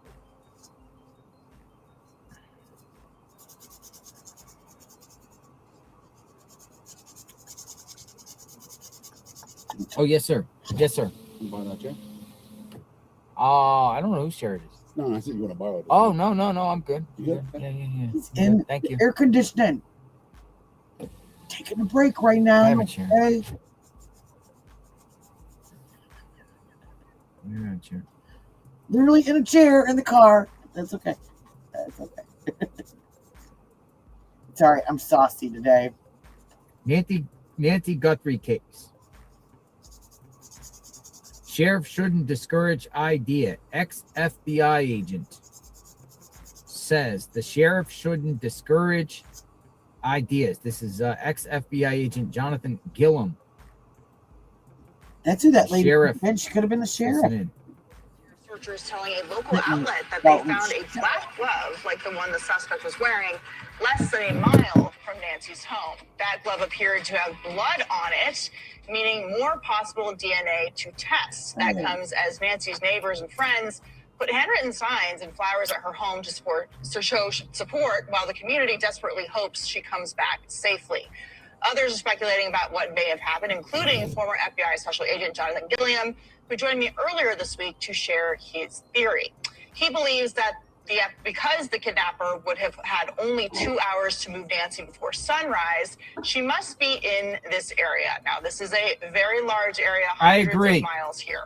The suspect would have had enough time to get to the Mexican border, Phoenix, or at least 2 Native American reservations. Joining us now, Jonathan Gilliam, former FBI Special Agent and former U.S. Navy SEAL, and Brian Dean Wright, former CIA officer and host of the Wright Report podcast. Jonathan, great to see you. Thank you so much for coming back on tonight. So just based on what we have seen over the past couple of days and the people that you've talked to, are you still confident in your theory that Nancy is within 2 hours of your home?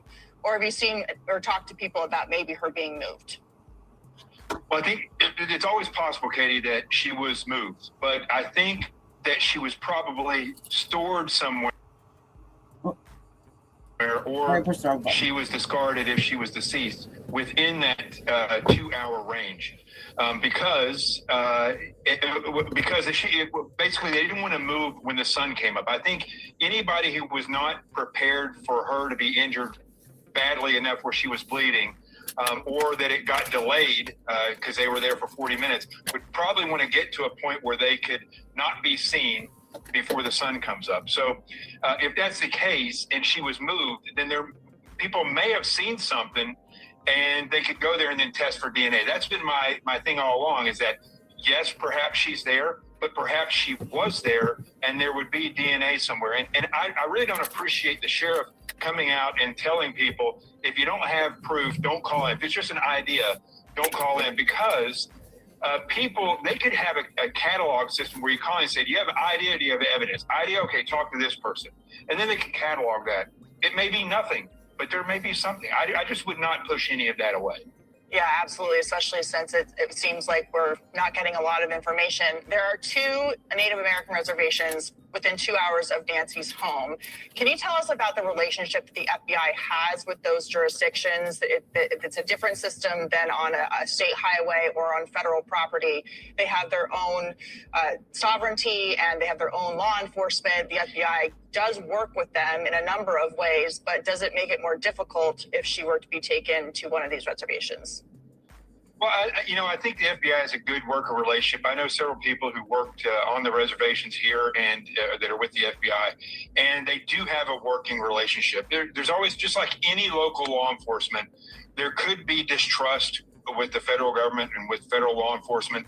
But I think for the most part, if the FBI has a request and they believe that there might be something in a location, they pretty much entertain those ideas, and they do have a good working relationship. So I'm not worried if she was taken to a reservation and it leads to that location. I'm pretty sure that they would cooperate. All right, well. Very interesting. Glad to hear that. Let's bring in now Brian Dean Wright. He's with.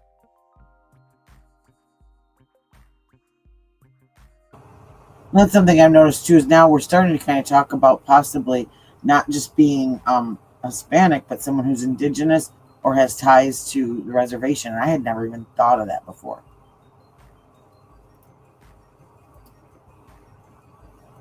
This former CIA officer. He has lots of experience with intelligence, obviously, given his past profession. Brian, just based on what you've been seeing in the theories in the investigation here, and with the sheriff, as Jonathan just pointed out, saying that we don't want the certain kinds of information, what is your assessment there from Tucson, which is where you are? Yeah, look, we continue in this community to look at our Pima County Sheriff's Department, the local PD, as really just an embarrassment, not only for us and most importantly for the family dealing with some of the nightmare, but ultimately, the rest of the country and the world is watching this. So you can come to Tucson, you can come to Pima County, and you can commit horrific crimes, and so far get away with it. I think that's one of the things that we're concerned about, especially given how close we are to Mexico with the cartels and the gangs. This is going to be bigger than Mrs. Guthrie. Of course, we want to focus on finding her first, but the point is the rest of us are going to have to live with what the rest of the world has seen in this case, and I think that's the most horrifying for a lot of us here, in addition to just the Guthrie family's pain. Yeah, I want to get back to the cartel angle in just a minute. But Jonathan, when I look at the map and your 2 hour theory, it's not, there are a number of law enforcement. Hey, what's going on? There's state police. You were on the bike the other day. How'd you know that? Because I saw the gun on the side. Oh. How are you? What's your name? Ron. Hey, Ron. Nice to meet you. What brings you out here today? Oh, the wife is setting down some flowers. Second time you guys came. Second time. Yeah. You from around here? Yeah. What do you think happened? I'll be honest with you. I don't think they're ever going to find her. It's the first time someone said that. Interesting. I absolutely agree, Pamela. It's look. Was it 21? It definitely 21 is bad. Day 21. 21 days. Mm-hmm. I think you have more leads than they do. Wow. I mean, as we were driving over here, we're sitting here thinking, and we're, within this 3 mile radius, there's so many places that they could have. Needle in a haystack. And I've got, as far as her being rich, and famous and having, certain connections, though, aside from the attention, I do think, which, I mean, I guess there's other cases that just as much drama gets thrown in, but there's so much drama getting thrown into this because of who she is, that would be hard. Because, like with me, there wouldn't be all of that extra stuff. So I'm gonna agree with you and raise you to, and also not have all the conspiracy theory drama stuff in. Because what if it is just something really simple, and you've got TMZ throwing in all these letters, and you've got this, and it's I see it more on mainstream media. You've got all these little clips of reports, and we don't really know what's going on. That's what she said. It's fucking terrible. I couldn't be any further from Savannah Guthrie on politics, but this is someone's fucking mother. This is a mom, an 85-year-old lady that was just living her life, and it's just terrible. But I don't think they're ever going to find her. And find out who didn't, and not find out who did it. 100%. You're the first person that said, I don't think they're ever going to find Let me ask you something. Sure. Do you think the perps were experienced?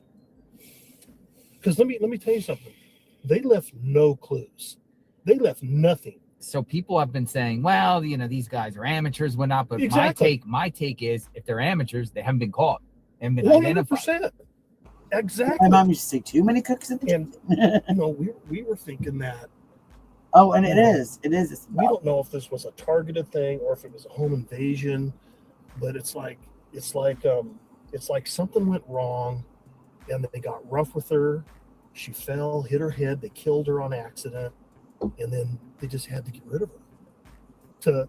No body, no case type. There of deal you go. For murder. There you go. I mean, it's like you said, you guys were sitting there at dinner last night going through every scenario that could You're watching? happen. Oh, no, we did, but you saw that we went to dinner. Yeah, I saw you went to dinner. We've had you on for 21 fucking days. Really? We can't turn it off. Oh, my goodness. Yeah. We love when you go out, go into the Bat Bridge and, go out and do your investigating. Well, I want to kind of look at these old mines up here. I heard there's, anything about mines? No, just the traffic. I tried to go up there at the hills yesterday, but the reception's choppy. They made it a one-way street. Everybody's got to keep to the right when driving. I mean, if you've ever been up Mount Lemon, it's a beautiful drive. There's up a there. private search group They could have just pulled over, like culverts over the wall there. But I'm saying that, what is it called? The Catalina Highway or whatever? Yeah. We're going. Ron, and what's your name? The traffic. Yeah. We met you. My hands are cold. Sorry. How are you? Thanks for watching. And in a few minutes, I'm going to. We're here. I don't take this off, and I'm going to. You know what? You're on, even though Jeepers Creepers episode on. While I fill these bad boys. Just want to. But I need some. We like hearing from the people around here, perspectives, opinions, scenarios. These law enforcement, we don't know if they're really sitting at a table here discussing things, scenarios without the evidence, but just taking themselves outside the box here. Right. I mean, they say 400 investigators are investigating, okay? They're not relaying anything to us. Well, from what we were talking about scenarios a minute ago, it doesn't surprise me that they're outsmarting the Pima sheriff, but to think that they're pulling the wool over the FBI's eye. I mean, the fucking FBI. The most elite. I have always said the FBI is the most elite investigative agency on the planet Earth. Well, exactly, Pamela. That's the question. They got nothing. Who's it up married, by the way? No. Is it up to the police department? Is it up to the family? All right, you need anything? No. Did you tell him my theory? What's your theory? Kez or Mr. Kez? What's the theory? I want to say it right. Are you on? Are you muted? No, I can mute it and then I can relay it. Or I might not. I don't have to relay it. I mean, if you just want to say, the camera's facing that way, so they don't see. It's about tomato. It's about tomato. Oh, tomato. You call them tomato. Okay. I don't want to do anybody. Yeah. But I mean, statistics show, it's close to the family members. Okay, so we got tomato, Tommaso. So I'm sure everybody's thinking about. Again, we don't know who this is. She fact or over but not back. but not back. Theory. So if he was involved in this with other people, and he drove her over there, told them when he'd be taking her, and they were lurking around, say, okay, when the garage door opens, go on in there and hide here, and then wait after she goes to sleep. Somebody's already in the house. And somebody's already in there, and that's, people have said that Theory.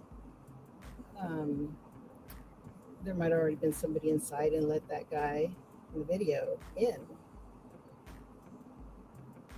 Just a thought. I mean, they haven't released how the perp got in the house. Right. How did the perp get in the house? So, did he have a key? Did he bust What in? happened? There's no evidence of any damage to the house, whatever. So, how did the perp get in the house to be able to do this? Because the sheriff has said on the record she got kidnapped out of her bed. She tell you what she thinks? Yeah. I mean, a lot of people have. Oh, there's the neighbor right there. It's the neighbor right there. It's Sue Ellen. Sue Ellen. I wonder how she feels about all this. This looks like a construction zone out here. I know. Right? I like Sue Ellen. What's going on? Well, she wants to know if criminal network left. Yeah. He said yes. That's the one that was What's the kind of motorcycle you got? telling all the stuff. It's Harley. You want to leave it with that? Yeah, I just okay. Can she leave something with you to give to criminal Yeah, network? yeah. I'll mute it for We'll a talk to second. you later, man. Yeah. No, Thank you no, for coming out. Be safe. Yeah. Thank you for laying those things down for Nancy and Yeah, go check it out. It's Hi, Di. Oh, you got an angel? Yeah, I will. I made it. The reception over there gets a little choppy on Oh, the that's line. sweet. So a neighbor's giving a gift to a YouTuber. What an angel. Hmm. God bless you. Be safe.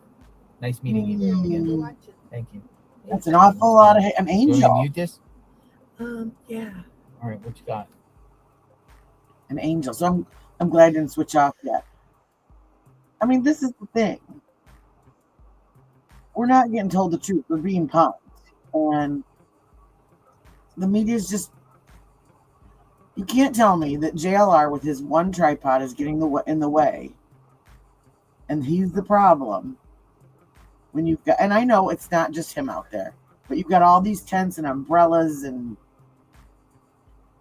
I mean, and who was it? Popcorn Planet was talking the other night, and he said that these guys are showing up with like those huge news vans with the big Doppler radar on top. That's their signal and all this. I mean, it's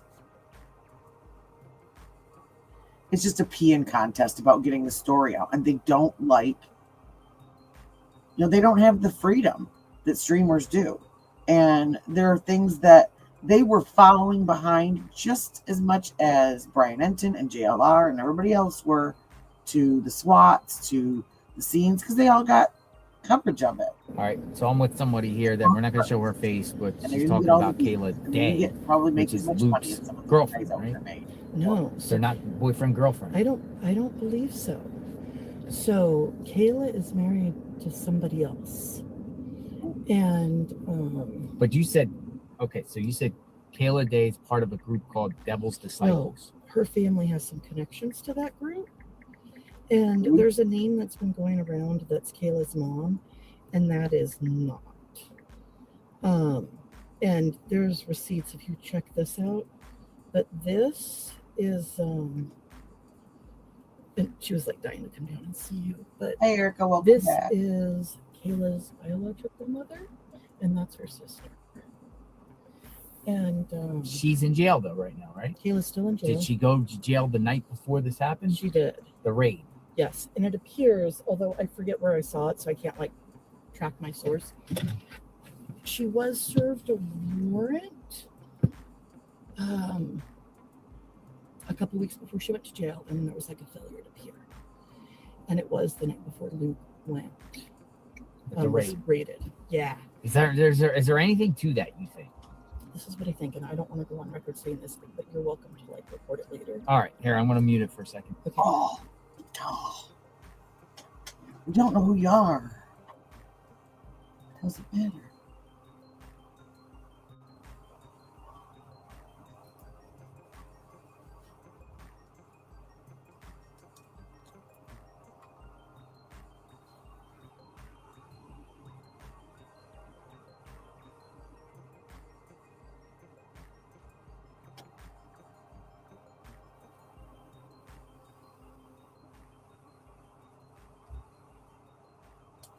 I'm just putting the primer on before I fill these babies.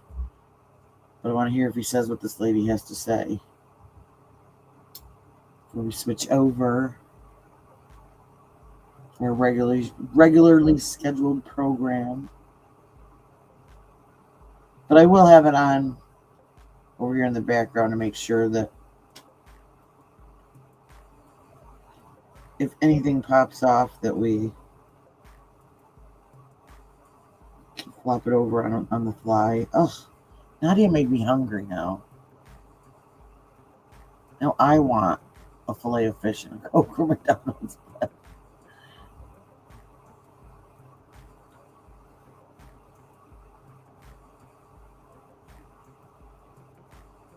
Come on.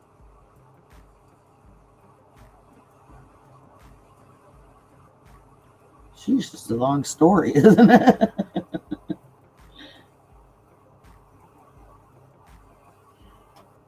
And just anyone tuning in, I promise you, I'm not trying to be rude or disrespectful.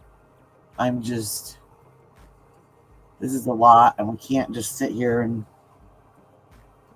doom and gloom constantly. We're just listening to some of the interviews there. There was a private search team. That's the 857 guy, I think. There's a private search. Do you have the name? Yeah, well, write it down. Okay.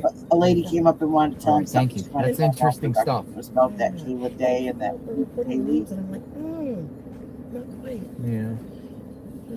So, and this is Interesting stuff.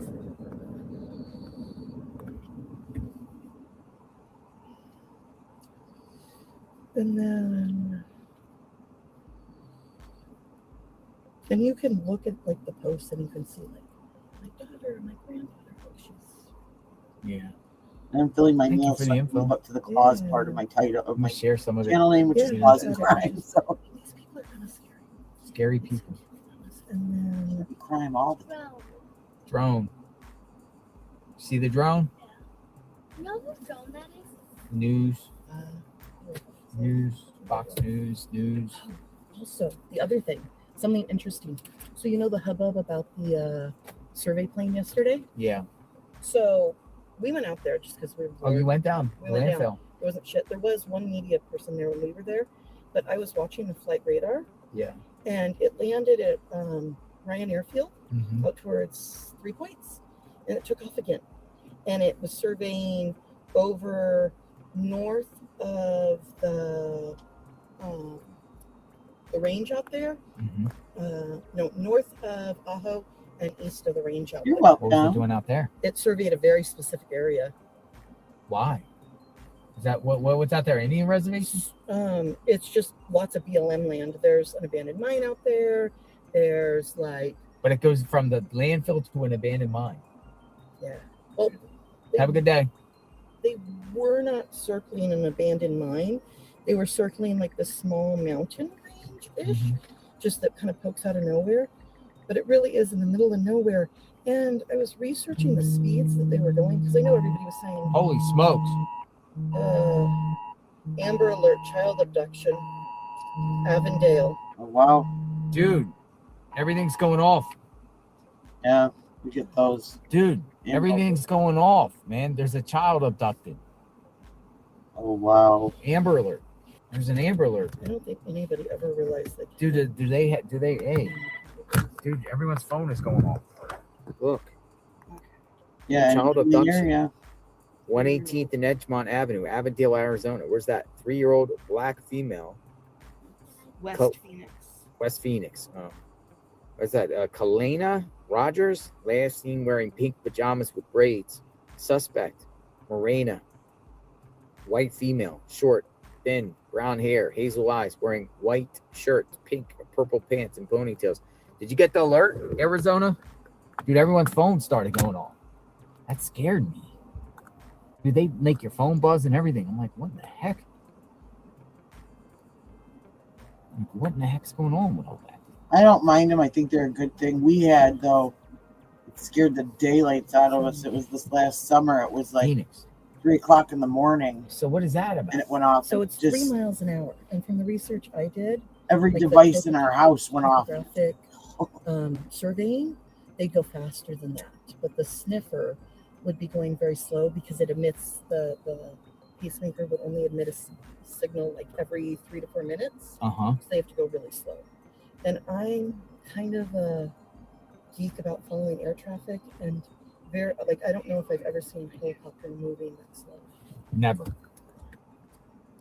Well, I And mean, I've been following this like since she was a baby, like following just air traffic because I don't know. to me, if Yeah. there are mines and I landfills, appreciate your then time. that's Anyway, there you exactly go. whether Thanks for you your have time. a tip or not. Bye. Search there because Thank you.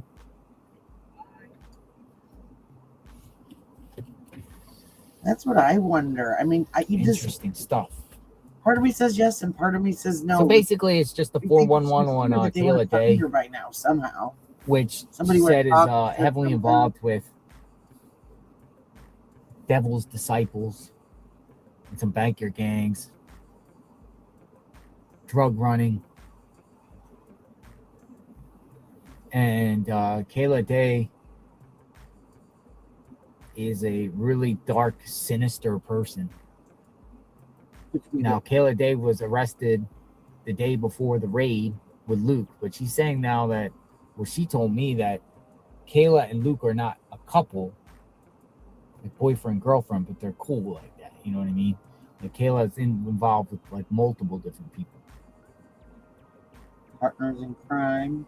She knows this because she's a local. Yeah, but locals talk. Just like we got a comment earlier and said, go to the bars, they talk. Yeah. The bar people talk. But a lot of people want to know about Kayla Day because well, it doesn't Kayla, always mean like, it's true. you know, Small towns are like YouTube, you know. I don't know. She got arrested the day before. She got arrested with Luke last year for some drug stuff, pulled over in the Walmart parking lot. So they have a history together. And granted, these people have and we've been hearing that name a lot. Now, some people still think Luke is involved with this. Just no evidence. There might be whatsoever. evidence. So We just don't know about it yet. It is interesting. It does provoke thought. I mean, these guys, they're going to want to make sure that somebody they did go this. after, they've got every single. But the gentleman we just spoke to before is like, I don't think Nancy's going to get found, and the perps are, able to elude the FBI and authorities. Even though people kind of laugh that the perp has a Walmart backpack, but perp hasn't been caught. Yeah. So we're all laughing. Oh, me too. But at the same time, says that's what I'm saying. Perp has gotten away thus far. Everything. We're talking 3 weeks into this. So the perp had to do something right in this beginning stages, unless the police just didn't, or the authorities, Pima County Sheriff's didn't have a thorough enough investigation and let this guy slip through the cracks.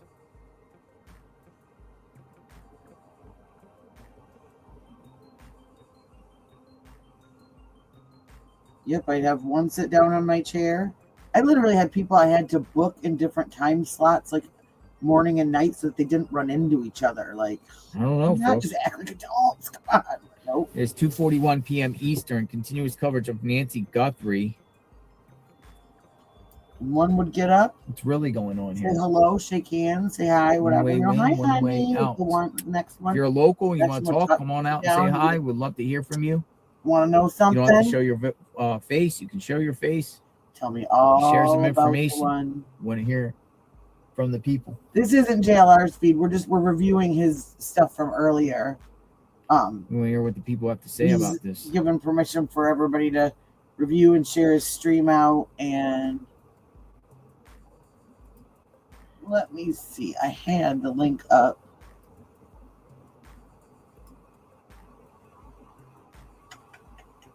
Yeah, no, I'm not with him. Nope.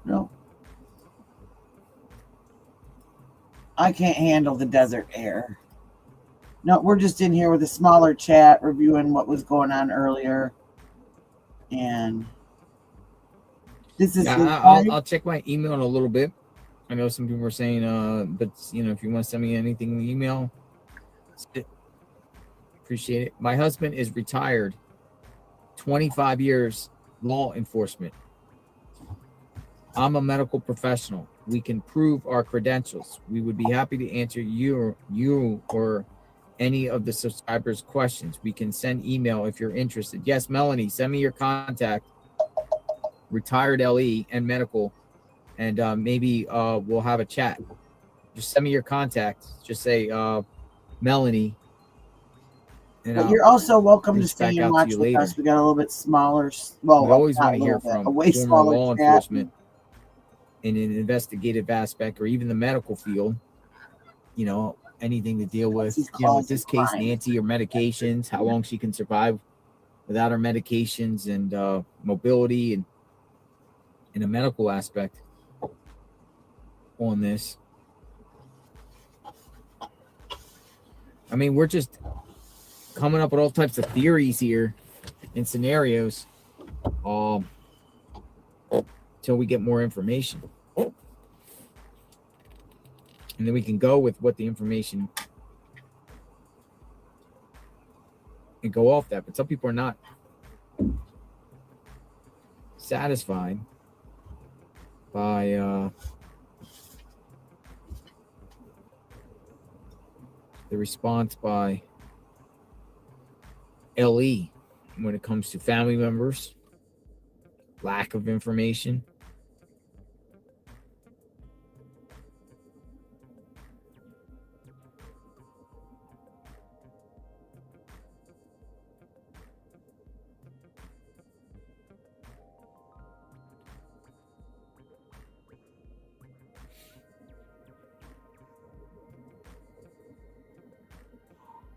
Whoa, what was that?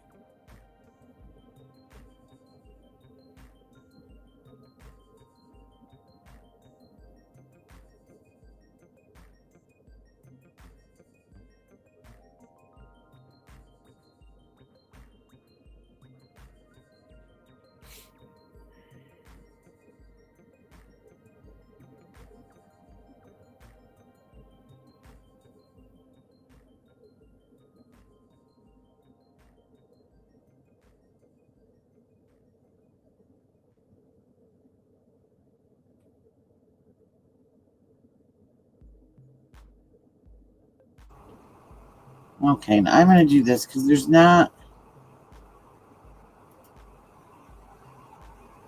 really much going on here. So I am going to do this. Set this up.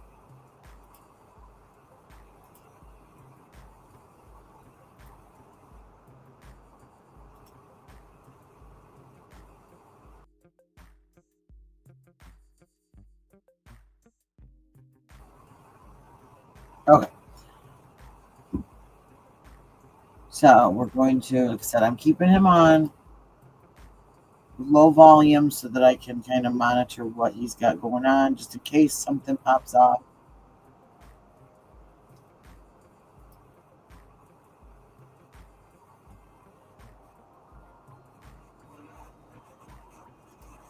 And this is a Crimecast episode that I did a while back, but it's about an interesting case out of Michigan.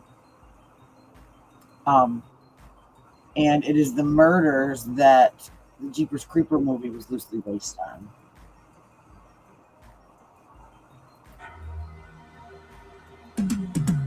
I'm going to mute and do my nails, so if you guys have any questions about this case or anything like that, please let me know. It was an interesting case, I thought. 'Cause I've been living life right like I could just die any minute.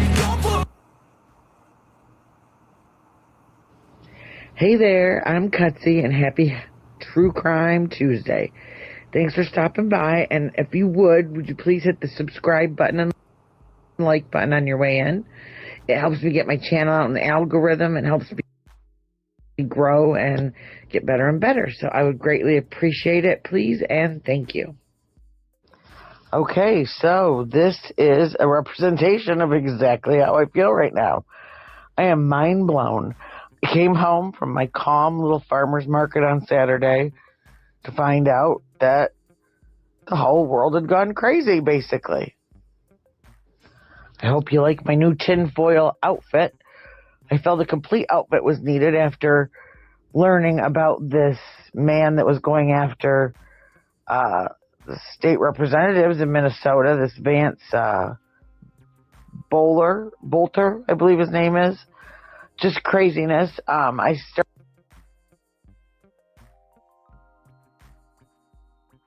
This is kind of fitting too, because this was going on when that senator, when that man came to her house and killed her, and another situation where we've got that just don't quite make sense, you know.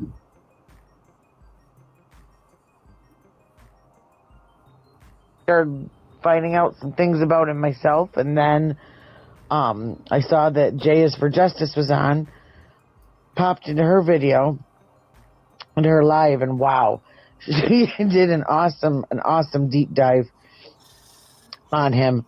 Found out tons of stuff. I mean, major rabbit holes. But watch her lives from this weekend, her podcast that she's done on this, and follow her. It is just rabbit hole beyond rabbit hole beyond rabbit hole. And the things that she found out, just, I don't know. Something's not adding up. This is really, really weird. And so hopefully we'll get more answers in the days to come. And prayers for the family of the people that this horrible guy hurt. What a piece of junk. Deja vu. A crazy person on the loose. Then I get a call to tell me to put it on this channel on YouTube, and I start realizing that Israel and Iran are literally bombing each other. And that was my weekend. I am just mind blown. So I thought, let's do something. Let's take a break from the apocalypse. How about that? And let's do some nails and go over a story from my home state, Michigan, that you may not even realize that you know a little bit about already. So here we go. Before I begin our crime story, though, let me set up what we're doing for nails today. So, one of my favorite summer desserts when it's hot are those rocket pops, those bomb pops, the red, white, and blues. I love them. And so I thought, let's do some cute little nails that represent this. Now, I will tell you, I had an issue with my paints. I decided this time that I was going to do all the red tips at once, and then I was going to go back through and do all the blues. Well, for whatever reason, this one time, my red decided to bleed. So I am going to have to figure something out, and I will show that in a later video, see kind of how I tweaked it a little bit and made it look a little bit better and a little bit crisper, but they did turn out good. So what I'm using is I'm going to use these three colors, and red, white, and blue, of course. And so I'm going to get started with these nails, and then we will get started with our story. So as you can see, I'm painting this. I should have cured each one individually, but oh well. So here we go. Our story starts out that I'm going over today with in a town called Coldwater,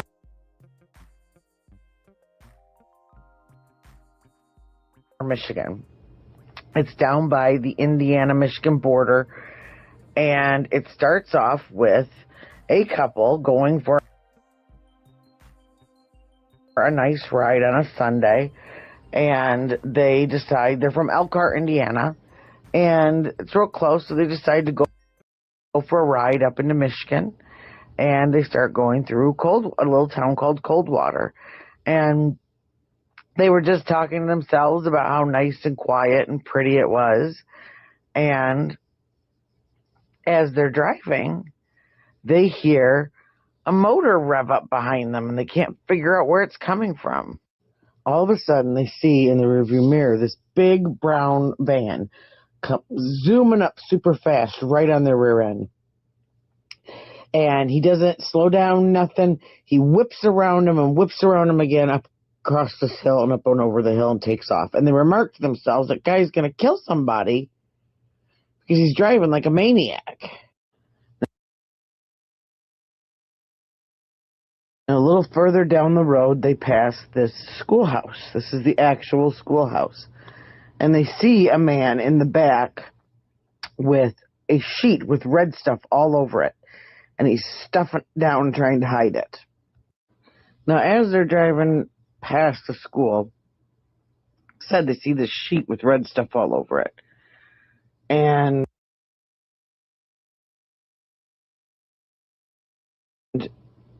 the husband doesn't think anything of it, thinks maybe he's a maintenance worker, maybe it's paint, you know. The wife is a nurse, and she keeps telling him that's blood on that sheet. I know that's blood. And so they start kind of arguing back and forth about it. And all of a sudden,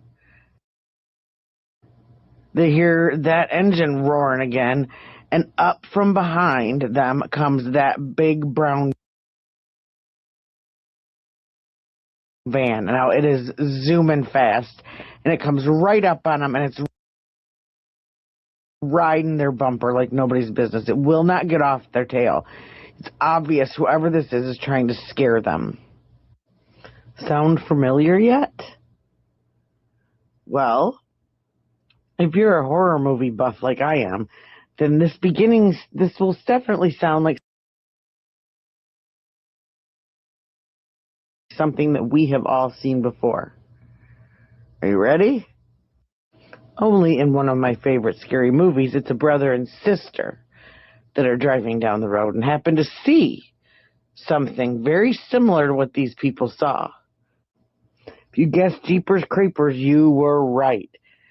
For whatever reason, now this is a real case, but this beginning scene, people started to watch and realized that it was taken almost second by second from the beginning of this real murder case, and how it all started, that the police became aware that something happened. Now, the people in this case were named Dennis and Marilyn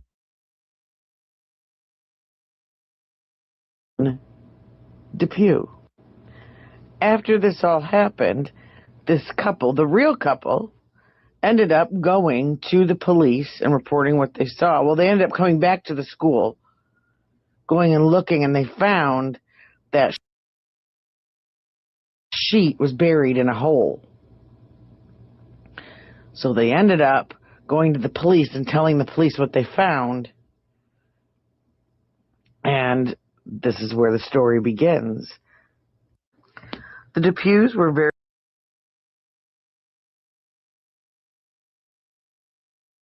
very respected in their small town of Coldwater, Michigan, and seemed to be one of the perfect pictures of married life, children, etc. But behind closed doors, things were not good.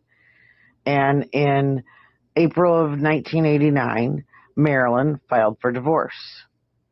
Well, Dennis was not happy about this. And he was not accepting this divorce. He didn't want to be any part of it. And he kept doing things like he would come over, bang on the door, scream and demand to see the children. She was worried and afraid to have him see the children also because of his behavior. And things started escalating. Now we fast forward to Easter Sunday, 1990, and it is a scheduled court-ordered visitation day for Dennis. But when he gets to the house, the kids are scared of him because of his behavior. I'm sorry it keeps buffering. StreamYard is being a jerk today. StreamYard or YouTube, one of them, I don't know. I turned all my windows off, so we'll have to see. So I apologize. And they don't want to go with him. And so Marilyn tells him, you know, the kids don't want to go with you. I don't know what to do. And he gets furious. Of course, he's mad. He wants to see his children. They start to argue. It gets physical. And Marilyn ends up getting pushed down the steps, the basement stairs. So Depew runs down and gets her, brings her upstairs, and tells the kids, don't worry, I'm going to take her to the hospital. She just fell. She needs help. I will be back.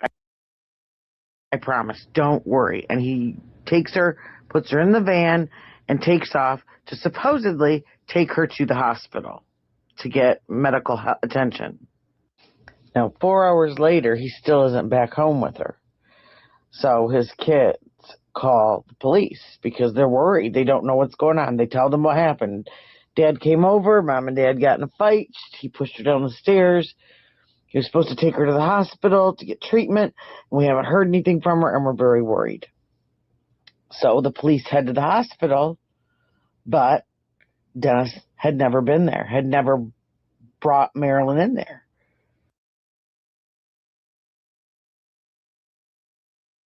So now the question is, where are they? Where's Marilyn? Where's Dennis? What happened? So now let's rewind to where we started, with husband and wife driving down the road.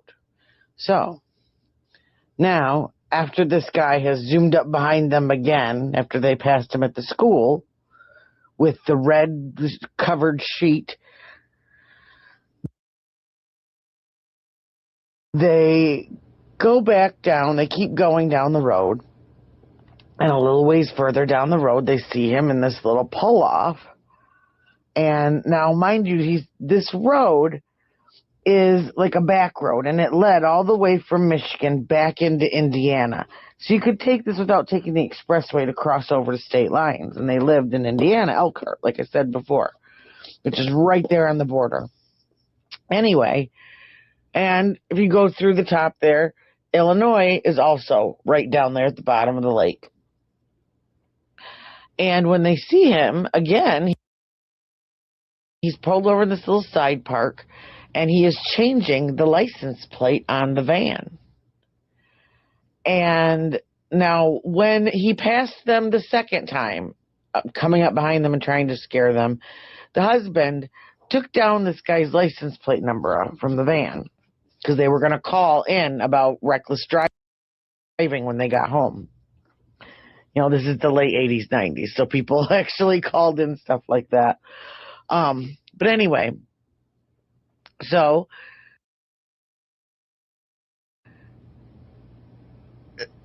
it dawns on them, why would he be changing his license plate? So this obviously probably isn't somebody just working on the school. This probably isn't somebody just having an innocent, parking and whatever. As they get even closer and drive by, passenger side door is open, and the wife, who is a nurse, says, okay, now that's blood. Do you believe me that that's blood? There's blood all over, red something all over the door.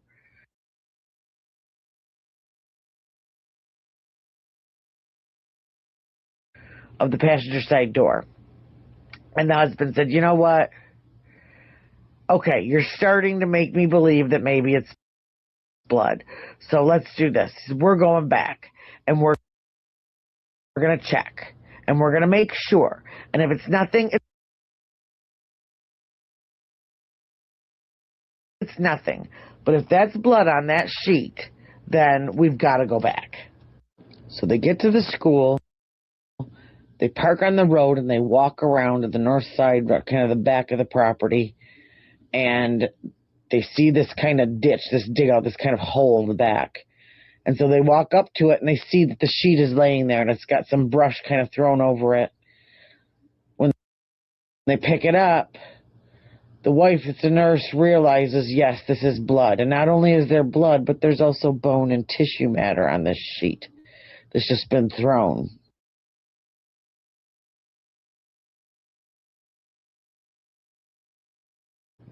Into this ditch. Now remember, this is 1990, so nobody had cell phones, anything like that.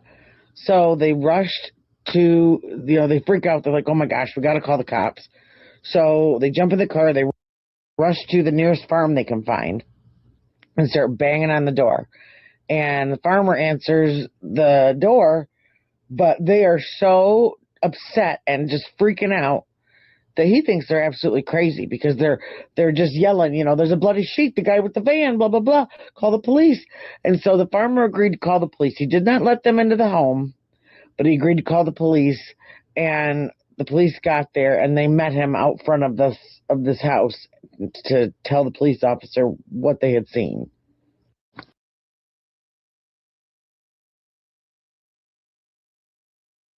Police arrived, they gave them their statement, and he told them, thank you, we'll contact you in the next, few days, let you know if we find anything out. And that was it.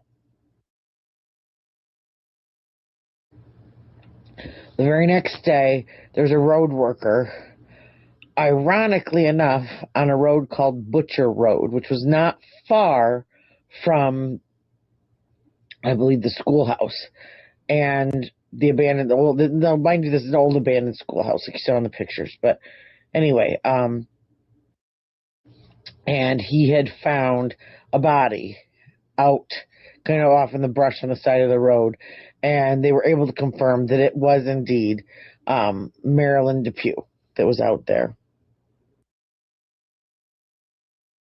It was determined that Marilyn Depew's cause of death was a gunshot wound to the head. So now they need to figure out, where is Dennis? They found out that he had taken the next week off of work, told his boss he wouldn't be in. He had gone in and taken out like $3,000 or $4,000 out of the bank account. And they also now knew that he had a firearm. Now, 2 weeks later, they still don't know where he is, but the school that his wife worked at receives a bunch of like legal size, like manila envelopes addressed to a couple different people in the school. They were close friends to his wife. And all of these letters written, talked about how he believed that it was their fault that she wanted to divorce him, that they had talked her into it because for whatever reason that they had taken his family and his children, and that that the revenge was eye for an eye, death for a death. They caused the death of his family and his marriage, and so because of them, he had to kill Marilyn. He also had sent some of these letters to the judge that was handling his divorce and different other people that he believed had something to do with this, and he wanted to make sure that they felt that they knew that they were at fault for this. But what he was also doing was letting them know what states he was in and where he was headed and how he was going when he was on the run. The first batch of letters came from, I believe it was Arlington, Virginia. The second batch was from Oklahoma. And he just kept doing this, writing these letters, on legal pads, and mailing them to people just to let them know. And again, this is 1990. So, it's pen and paper, boo-boo. That's what he's doing. And it's just crazy. He's crazy. All of a sudden, the letters just stopped. So now we fast forward to about 9 months later in Texas. He has traveled and been on the run for all this time, and now he has settled down in Texas. And he happens to meet a woman. He gets a good job, and he is going under the alias of a man named Hank Queen. That's who he's going by. So he meets this woman, and she falls for him, at least. I don't know if he was capable of falling for her, but she did, and he eventually ends up moving in with her. after living together for a little bit, the honeymoon ends up being over quite quickly. And she starts getting suspicious of him because, as she tells her friends, he doesn't talk to me anymore. He's quiet. He's moody. And now, mind you, he still has this van. Okay, that was seen to be covered in blood, etc. And she thought it was kind of weird. He would always park the van in the garage. He would never leave it out. Well, we know it's because he doesn't want anyone to see this van. You know, even though it's got a different license plate on it, it's still the description of the van. He doesn't want anybody to see that. Of course not. So she gets suspicious, starts spying on him, can't find anything, ends up hiring a PI. Now, the private investigator finds absolutely nothing. Nothing. Which they also find odd, to not find anything on someone. But again, it's 1990. You don't have truthfinder.com to go pay $3 and find info about people instantly. And it's a fake name, so there is nothing. Meanwhile, one night while Hank was watching TV,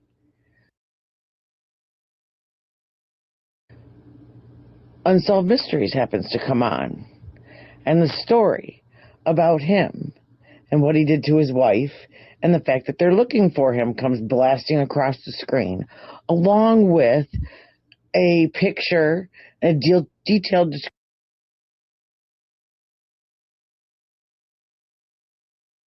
description of his van, the murder van. I love this for him. So he hops up, freaks out, makes up a story about telling the girlfriend that his mother's sick and he's got to go, packs all of his stuff, and takes off. Shortly after he leaves, one of the girlfriend's friends comes running over, freaking out, going, "Oh my gosh, you've got to get out of here. I'm so glad you're okay." Blah blah blah. She asked where Hank was. She said he left. His mother was sick.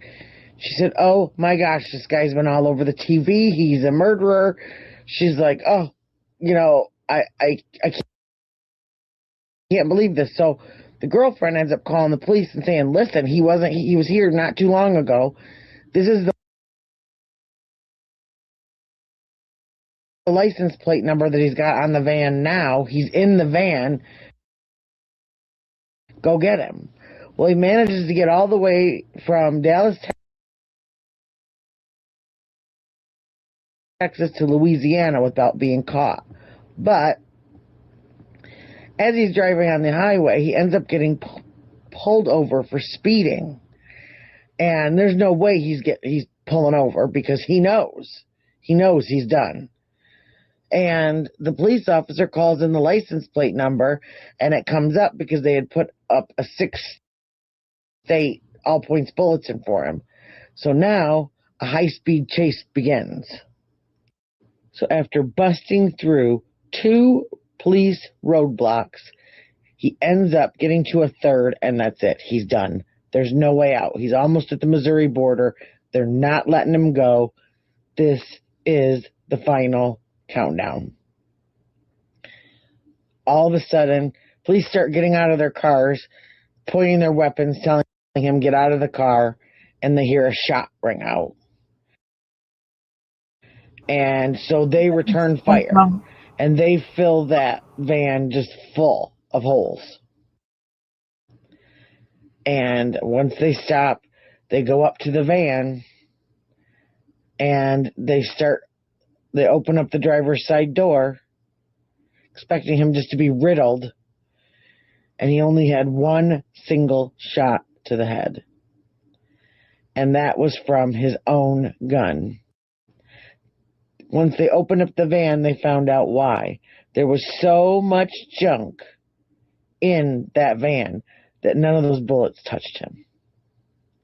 And that is the end of the Coldwater, Michigan murder of Marilyn Depew by her husband, Dennis Depew, which, even though the actual story isn't based on the movie, or the movie's not based on this story, the kind of middle of this story is almost exactly to a T what Jeepers Creepers beginning scene in the movie is, and how it introduces the characters. And so that's something that we always thought was kind of cool. Even though the director and the writer, they will never admit, they don't admit that that's what it is. They've kept silent on it.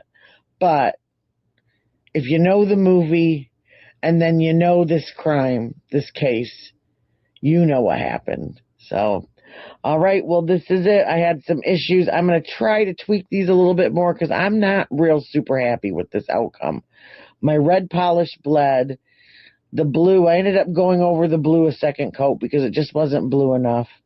I did one pair in matte and the other in gloss just to see what I thought. Because I thought, you know, the matte would make it look like an actual popsicle.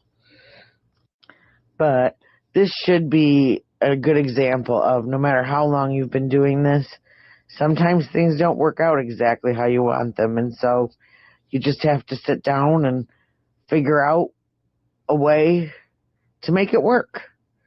Kind of like we all have to try and do in life every day, and the same with nails. So I am going to tweak these a little bit. I did crisp up the edges, file them. That made them a little bit better, made me feel a little bit better, but I'm still, there's something. They're just not quite there. So I don't know, maybe some jewels or some glitter, something, you know, everything's better with glitter. But I will brainstorm and work on these, and I will definitely, if I figure something out, I will show you the updated product in the end. I want to try and get these done before the farmer's market because it'll be right before 4th of July. So everybody have a great day, and I'll see you later. Cutsy out.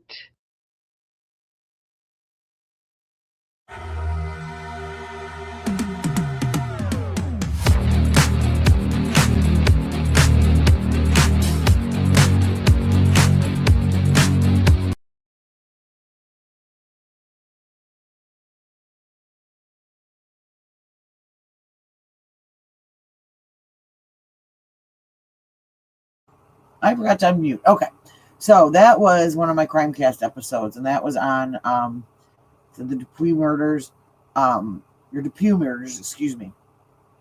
And so, yeah, that's something that, if you watch these scary movies, that was something where where it is believed that that's where they got that beginning scene, because how it was described as he was just on their tails and would not let them go, and thought he was going to get away with this whole secret life, and not so much. But I will show you. This is because I did screw those nails were horrible. They were stressful to me. But this was, let me show you. I do have,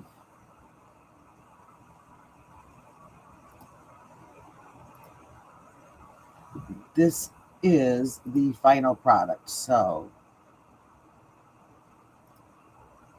there we go. So, and this is my website if anyone's interested. If you like claws and crime, I also do nails. I design and sell sets of press-on fingernails and toenails, and I've got some beauty products that I promise will be added to the website soon. But this was the final product, so I just did like a little pop art with some black paint, and everything is fixable. So that's what's so great. So while I'm doing that, let me check real quick. Just gonna see if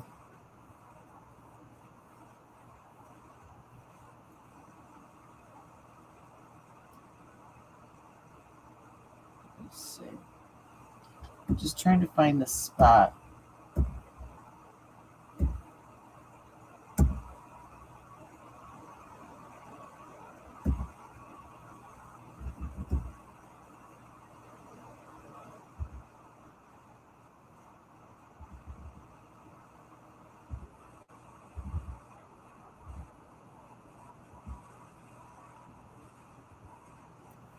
Okay. So we do this. We're gonna drop that down.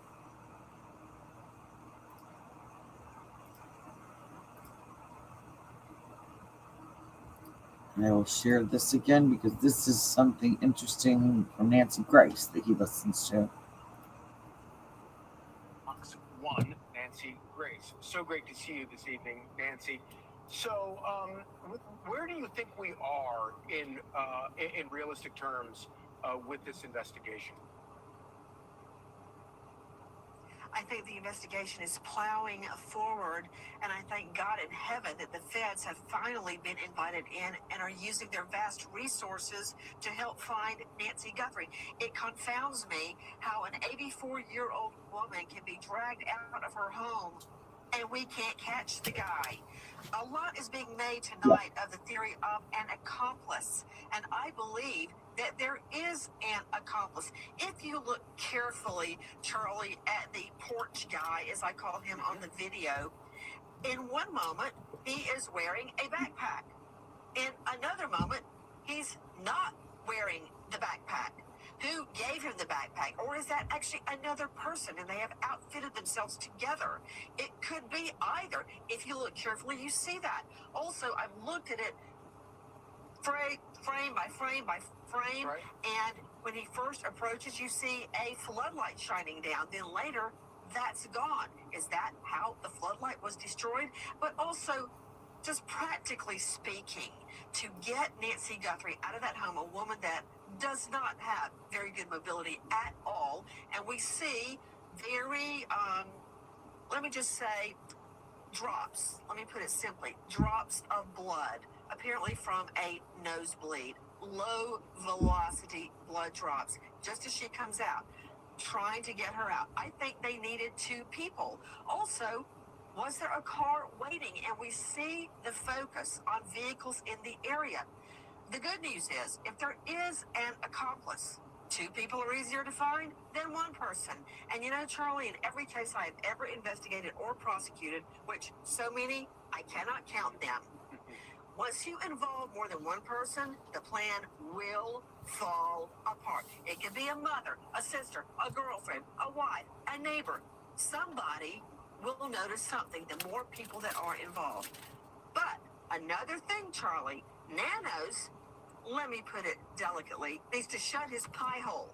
Now, we heard Trump very ill about Nanos leaking the signal sniffer use. That's very high blue flag technology, high technology.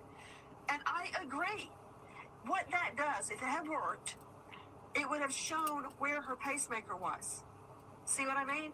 And so if she was in the area, which is another thing Nana's blurted out, you think she's being held close to home, what would you do? If you were the kidnapper, you would move her to another location that's more difficult for law enforcement to find. So yes, Nana's blurts everything out, and believe you me, the kidnappers are listening. Indeed. But it's the YouTuber's fault, right? Nancy Grace saying Nanos has to shut his pie hole. It's the press's fault. And Nanos has to shut his pie hole. it's everybody else's fault, right? Man, that's wild.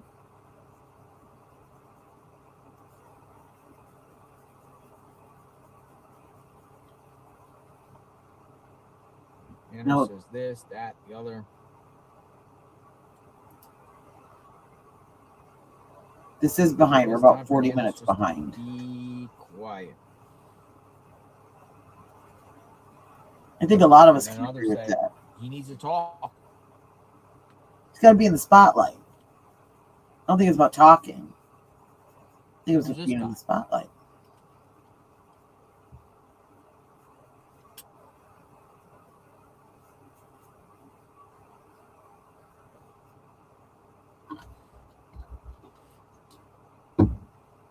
Approaching the 3 o'clock hour. We got about 3 more hours to.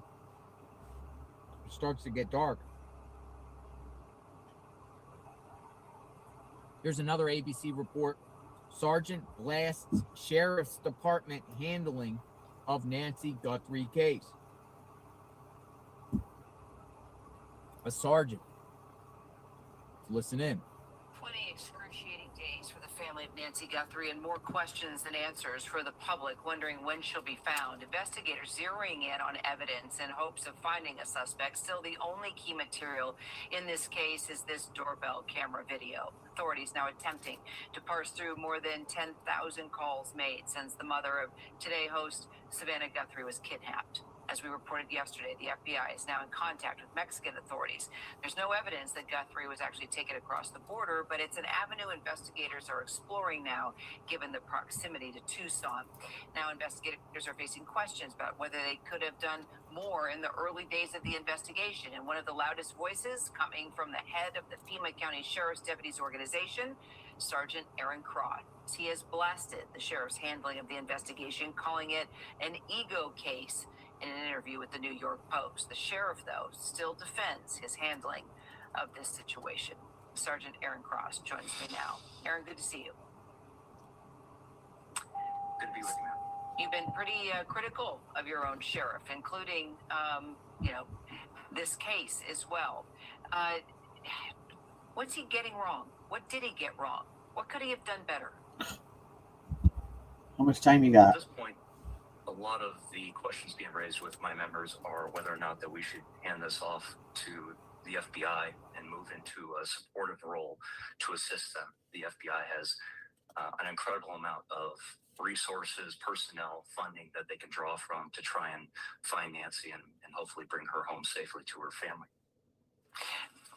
So you think from the very beginning, I mean, that weekend that they realized that she was gone, the FBI should have immediately jumped in and taken over?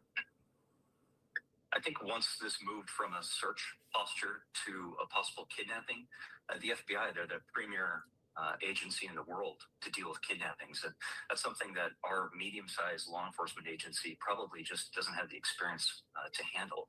We have 96 detectives, and they're very hard-working detectives, and they've been putting in very long hours each week since she's been missing.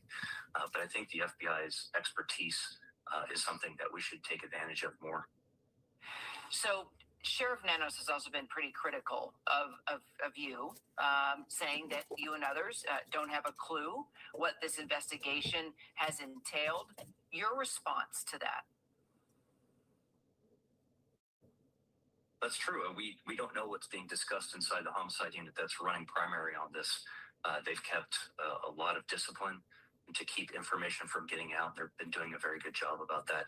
But I think even the public has questions about things that they've been able to see, us turning over the scene. The next day, Sheriff Nanos himself at first admitted that they probably released the scene too early. These types of things undermine public trust. And that's not something that you want to do as a law enforcement agency in the middle of what is one of the highest profile cases we've ever had in this agency. Quickly, do you think that she can come home alive? We pray. This is unprecedented to my knowledge in American history, to bring someone home that's been missing this long, who's ostensibly held for ransom. So we're working hard, I can assure the public. Sergeant Aaron Cross, appreciate your time today. Aaron Cross calls out the Sheriff Nanos. A lot of the reports now are coming out calling out the sheriff. More and more reports calling out the sheriff. Here's another report by Fox News. I'm kind of just playing the reports to show you what's going on. You can listen while we are watching the scene here. Needle in a haystack. We've been using that word a lot. FBI combing through Guthrie evidence as case enters day 21. Special Agent James Galliano spent time in Mexico working as a hostage negotiator. He joins us now on the latest in the search for Nancy. And James, good morning. We've had, obviously, the Mexican embassy tell us that they received communication with the FBI. But you've worked there. You've been south of the border, spent years there. What might be actually happening behind the scenes? Well, it's good to join you guys. And Griff, good to see you back in New York after last week out here. Look, we're kind of in the ex post facto stage of this investigation and kind of trying to look at where all the tentacles could be going and what possible leads could law enforcement be following. Hey, and look, they're going back on property. DC, I believe, was the one that issued that statement. The U.S. Embassy is located in Mexico City. That's where I was stationed. More people working on the property. Oh. What in the heck? What are they doing? Yes. They're just going out there taking pictures on the property. You guys, law enforcement?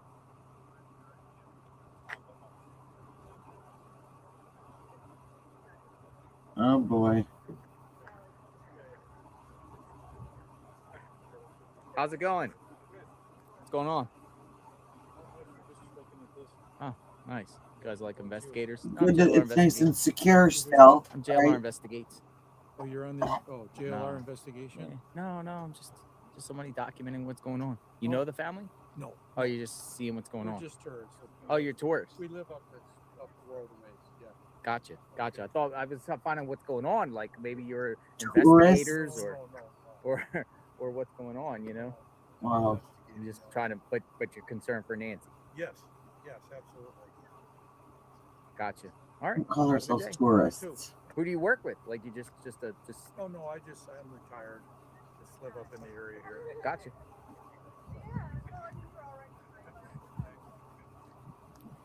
Tourist. The sheriff told him to get off the property, by the way. But they got spooked when I went out there and jumped out on my camera. They're like, uh-oh, we're gonna get off the property. What in the heck's going on? You know, people were on the property. Crazy. Yeah. I thought I was an investigator.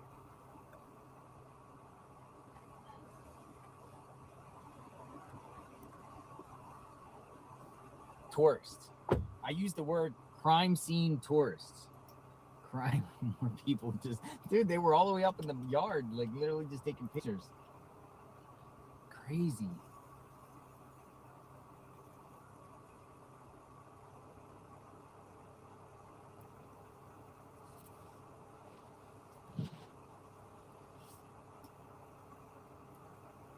Wow, I didn't know. I thought these people were like investigators or something, you know? These people start walking up.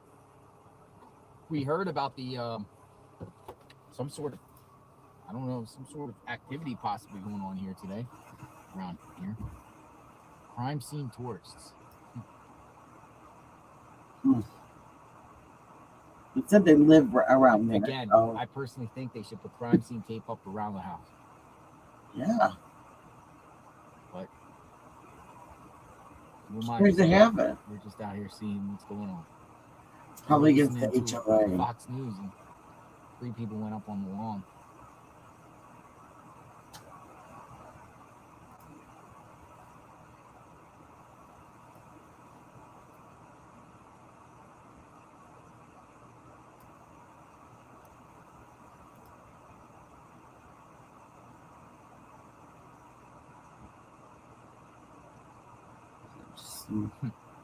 Reporters. All right, keep the comments coming, folks. We are documenting what's going on outside Nancy Guthrie's home. That's the 4th person today that went up on the lawn.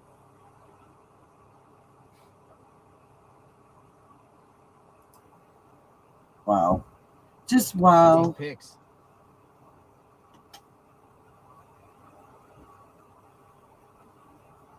Crazy or what? I mean, it's kind of common sense, isn't it? What's your email address? I pinned it. The one I found came back. It's pinned. Melanie.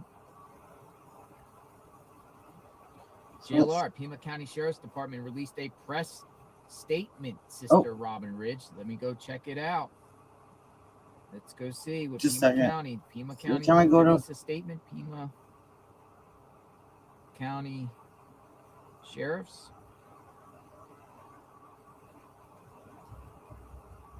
Yes, they did. 20 minutes ago. Pima County private search parties, volunteer search groups have inquired about being in the area. Per the sheriff, they were asked to please give investigators the space they need to do their work. We appreciate their concern, and we all want to find Nancy. But this work is best left for the professionals. PCSD has volunteer opportunities if they wish to get involved with the department. Private property laws apply, and it is up to each individual property owner to grant permission for someone to search their property. I think that's in response to the group of ladies, possibly, or even us putting out there that the ladies said that they had to get a permit to search. They weren't allowed to search, and they were getting, Pima County Sheriffs were getting some backlash. Like, why are you telling people you need a permit to search? So their response is private search parties, volunteer search groups have inquired about being in the area.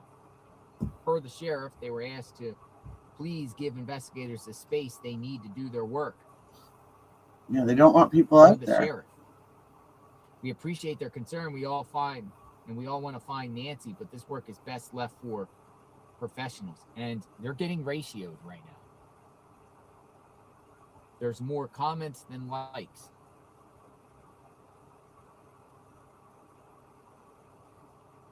Someone responded, when are you going to canvass the area? What is Nanos trying to cover up? We all want answers. We want to press her now. This is ridiculous. This is what happens when you don't have press conferences. They aren't just to make announcements. They are to show you care and remind people that you aren't going to share every detail. That way they don't turn on you. Sometimes that effort counts. I agree with that. I mean, I think it sounds like what we've heard from some of the local people, that they feel kind of left in the dark and left in the dust with this. And where is Nancy? That's just it. Did they think that she's dead too? And that's why they're not, pushing as hard? Or... So this is what I'm going to do before I go, is I am going to get us down and lay the flowers. Ready for tonight. I don't know what's going to happen. We don't know if anything will happen at all. But, like I said, I think sometimes, at least I do, need a little break from some crime. And I'm going to show another video next. It's another true crime, one of the crime casts, and it is about a serial killer out of Canada that was obsessed with Dexter. And it's just a 10-minute video, but it's going to open up what I'm going to play tonight, which isn't literal. This guy was found. The reason why they found him was because he wrote a manuscript that he was going to make into a movie based on literally every single thing that he did to get caught being what they believe was the very start of a serial killer.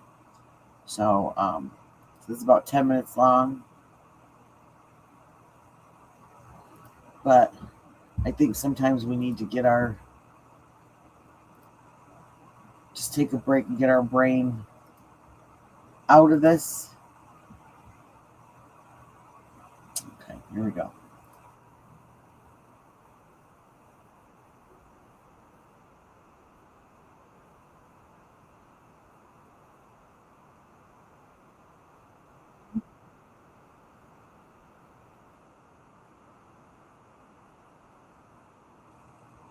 Just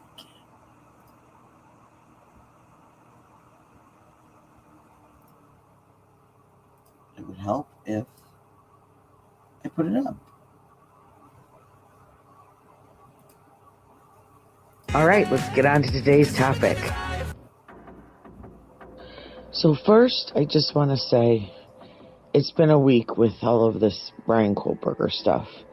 And I have been asked here and there, why haven't I spoken on it?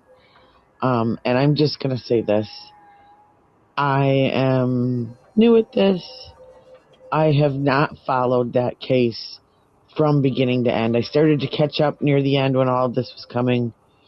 to fruition again, but I don't feel that I know enough or that I have enough experience to speak on this respectfully of the families and the victims that had to go through this. And so I am going to let the people that are good at this and that really know what they're doing handle this case, because it's really sensitive and it's really raw still. And I just want to send prayers out to all of the families, to all of the victims, and leave it at that. And hopefully everyone can find some way of moving on to some normalcy. So now I'm going to begin with what I am going to cover today, which was, I find these stories just because of sleeplessness, because of whatever, they just come to me. I don't ever pick a story ahead of time. I usually am looking for something else and something kind of falls in my lap and interests me, and then I think it's going to interest you. So, first of all, there's all this hubbub talk about about Dexter and the new series coming, or that's already out, I believe, called Resurrection. And this was a really popular television show, and I never got to see it.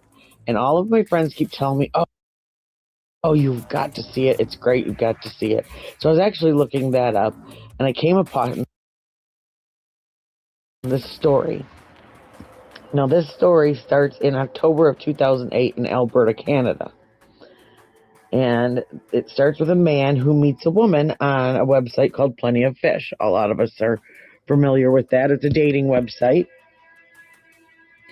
And they talked for a little while, and they finally decided to meet. And she told him when he got to her house to go in through the garage, and she would leave it open for him just to walk in.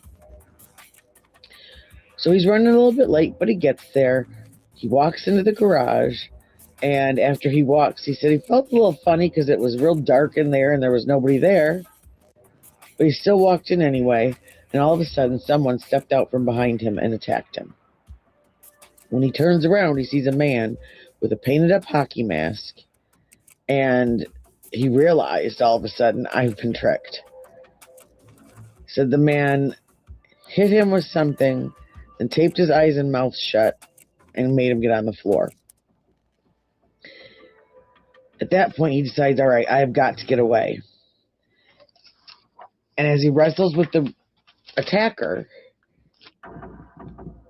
he realized that this man was holding a gun. But when he started wrestling with him, he realized that this gun was plastic. So he knew, all right, I'm probably going to be able to get away. So he punches him. And after he punches him, though, he realized he had absolutely no strength. He couldn't figure out what was going on. And all of a sudden, he realizes, because I believe he saw it in his hand, he had been hit with a stun gun. So however it happens, he ends up rolling out of the garage to try to get away. Well, his attacker goes back, grabs him by the feet, and pulls him back in.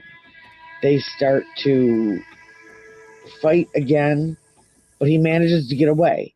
He rolls out, somehow gets in his truck, and takes off. And by the time he got home, the profile was already erased off the Plenty of Fish website.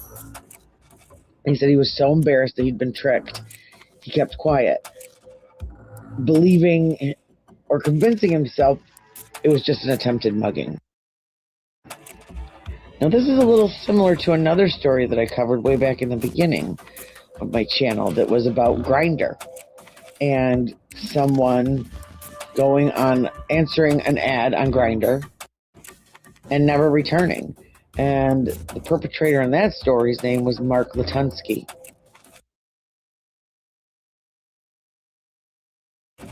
Out of Michigan. So this kind of had kind of similar facts to it, and I recognized that. So anyway, 1 week later, a man named Johnny Alton in the same area would go missing after talking to a woman on another dating website that was similar and made plans to meet up with her. On October 10th, 2008 was the last time he was ever heard from. At this time, family and friends all received an email from him stating that he met a woman, he was in love, and he was going away with her to Costa Rica, and he would see them around Christmas time. His friends were worried. He hadn't shown up for work, which was unlike him. He hadn't called anybody, which was also unlike him. So his friends ended up breaking into his apartment. And when they went in, they found that everything had been left, just like he had left to go to the store or something and come right back. That he was planning on coming back. His passport was gone, or was there. His wallet, dishes were in the sink, laundry was half done. So this prompted them to go to the police and file a missing persons report. Now, this was really smart, and I am going to give you this advice, is that if you ever are going to meet somebody on a dating website and you don't know them, what Johnny had done was he had sent an email to some friends before he left to go meet this woman on his date, and he had emailed to friends telling them exactly where he was going to meet them, the directions, address, everything. And so police, when they followed the directions in his email, they were led directly to this garage. And it came up as being rented to a 29-year-old man named Mark Twitchell. He was using it to film independent movies. He was married with a daughter. And he cooperated and let police search the garage. It was no big deal to him. They found what looked like blood on the floor, but it was explained away as a prop from a movie. He had volunteered to come down and be interviewed by the police. He was absolutely helpful in every way. And when asked about Johnny, he claimed he didn't know him and continued bragging about his movie career. The latest was a suspense film. It was called House of Cards. And in this movie, a hockey mask-wearing serial killer had lured a man to the garage to take his life. Sound familiar? And he agreed it was kind of a freaky coincidence, was the term he used. But he also agreed to let police go back in the garage and search. After a few days, Mark remembers a detail.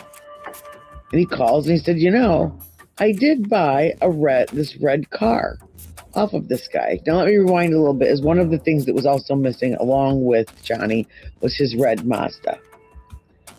So now here we have Mark calling saying, what, I forgot. I bought a red car off of a guy a couple days ago. He said that he was out and about and this man had knocked on his door offering to sell him this car for $40 because he had met a rich woman that was going to take care of him, that they were running away together. And the car happened to be the same make and model as Johnny's. He forgot to mention this earlier. They didn't believe him, but they had no hard evidence. They find an interview to the actor that was playing the victim in the movie, and he said he felt rattled when he found out that certain props in the garage, like samurai swords, were weird. When police asked how much of the blood spilled in the garage could be connected to filming, he was confused and said none, because he had not really wanted to do this with these real weapons. Then they found Mark's laptop, and on that laptop they found a deleted document labeled SK Confessions. It told a story very similar to the story in the movie Mark was making. The details were scary. Was this a screenplay or an actual confession? When they interviewed his wife, she reported a strained marriage and that Mark had had an affair. He had been telling his wife he was going to work every day, but he didn't have a job. He'd been asking friends to donate to this movie project, and that's how he was living off of their money. This document also mentioned similar situations. The clincher was his Facebook profile, and it was obvious obsession with the show and character Dexter. He even went so far as to create a profile as the Dexter character. Eventually, he met a woman named Renee and began kind of a flirtatious relationship that turned into kind of a scary one. Renee at the time wanted her ex's new girlfriend dead, but didn't have the nerve to do it, according to her. And when she asked Mark how he would do it and get away with it, he described a scene right out of Dexter. You cut her up, put her in trash bags, rent a boat, and dump her in a lake. A few days later, during a conversation, he had told her that he had crossed the line and he really liked it. She instantly suspected that he had murdered someone. When they finally processed the car, they found Johnny's blood in the trunk. So the police set Mark up with a fake investor, and when he showed up, they arrested him. He was so scared, he wet his pants. They ended up charging him with first-degree murder. He remained silent, but police believed his SK confessions was what he had done to Johnny. But they still had a victim in the SK confessions document that had gotten away. If this was a true confession, they needed to find that man. It would solidify the factuality of this SK confessions document. So they showed the painted ski mask that was said to be used during both crimes in the SK confessions, and a man named Gilles came forward. The first man told police his story, and it was an exact match to the story in the SK confessions about the person that had gotten away. He said, and in these confessions, Mark said he had learned from the first man that a taser didn't work, so he used a pipe on his next victim to knock him out. After researching the garage again, they found evidence that he had hit, stabbed, and dismembered Johnny. They found blood, they found a tooth, amongst other things. They also found a barrel where he had tried to burn the remains and did not succeed. And finally, dumped Johnny in a sewer after dismembering him. But he refused to say where. After a year and a half, Twitchell finally mapped out where he had dumped Johnny. He claimed both incidents were publicity stunts to advertise for his movie that had gone horribly wrong. Unfortunately for Mark, it took jurors only 5 hours to find him guilty. They did not believe this, and he was charged. He ended up getting a sentence of 25 years to life. And recently I found out that he was allowed in 2019 to sign up on another online dating site while he was in prison. The site's still been shut down, but come on. As of late, there has been a book that has been written about this, and recently the author sold his rights, so a possible movie deal is coming in, so we might see that. But there's something else interesting. I went and I did some digging, and I found the SK document, the SK confessions document, and it's 42 pages long. So in my next video, it's either going to take me 1 or 2, depending on how long it takes me. I will be reading that because I did download it and print it. But what do you think? How scary that someone could obsess over this TV show to the point of trying to work it out in real life. And here this guy was living a completely double life. No, his wife didn't know what was going on in his life. And it's also, again, I'm going to go back to safety online. Always let somebody know where you're going and when you'll be home. So next, we are going to be reading the XK Confessions. And on that note, everybody have a great day, and until next time, Cutsy out.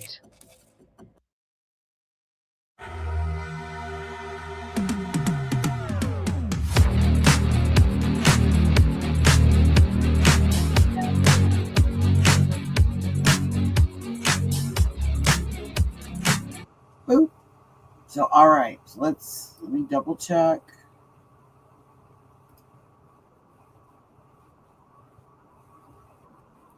Lay the flowers, and you can tell it's in these people.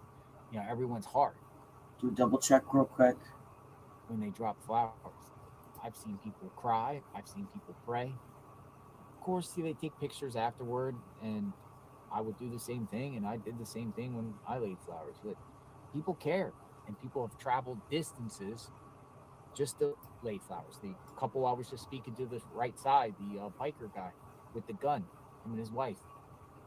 This is the second time they came laying flowers. And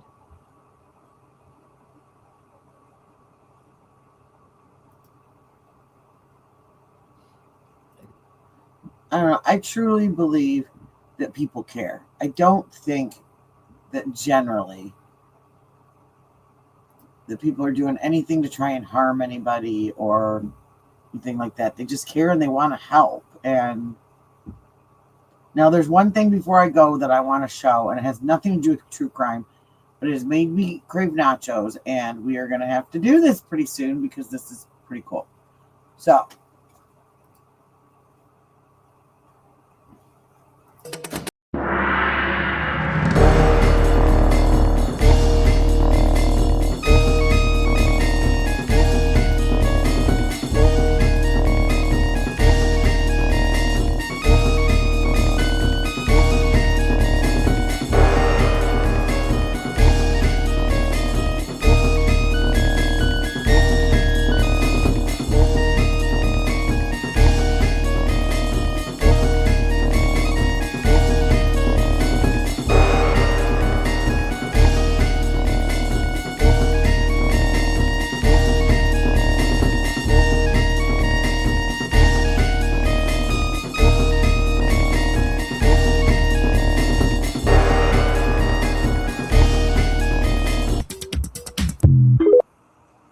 okay, so on that note, yum, that looked really good. So I am going to go. I have been, gosh, it's been 3 hours. So I'm going to head out. I've got to do dinner and change some laundry, all my superhero domestic goddess duties, take a shower, and then I will be back on later tonight, and I will, except nothing, we'll do a check again, a recap and a review, see if anybody that's out and about has any updates. I'm assuming it's probably going to be the same as it has, all day, all night, etc. But I will go back over that stuff for anybody that missed it. And I will be painting I'll be painting the claws. I just wanted to fill them and, like I said, do something, make sure that I'm not just doing true crime, because I am claws and crime, excuse me. So, and we do all the things here. So yeah, I will be back tonight, and I will play as many episodes as we're on. I've got the manuscript took me 3 episodes altogether to read. It was quite a bit. And it's got a few things I had to be careful, kind of walk around what I was talking about, because it is quite graphic. But yeah, this guy wrote a manuscript all about his murder spree, or his attempted. He got the one guy, but yeah, so I will watch that. We'll put that on if there's nothing else going on while I do these. So, because I know not everybody likes watching nails and not everybody likes true crimes. This way we get a mix of it. So, again, I want to thank you. I got some more new subs last night, and we weren't even watching all this stuff. We were talking. There was great talks last night. Really great conversation. And I love that. I'm a stay-at-home mom, so I sit here and I talk with little kids all day. So I love it when adults come on here. And thank you, everybody that has been polite and respectful of everyone else's opinions. I always say it. Everyone's opinions are welcome here, as long as, just show everybody respect. I hate blocking people, and I haven't had to do it a lot, but yeah, and 99.9% of everybody has been awesome. So thank you. Let's continue to keep that going. And yeah, so if you're new and you would like to come back and see some of the stuff we do, please hit that thumbs up and hit the subscribe and the notification bell so you know when I go live again. And I hope to see you later. So everybody have a great Saturday afternoon, evening, and I'll see you tonight. Peace, love, and claws, y'all. Later.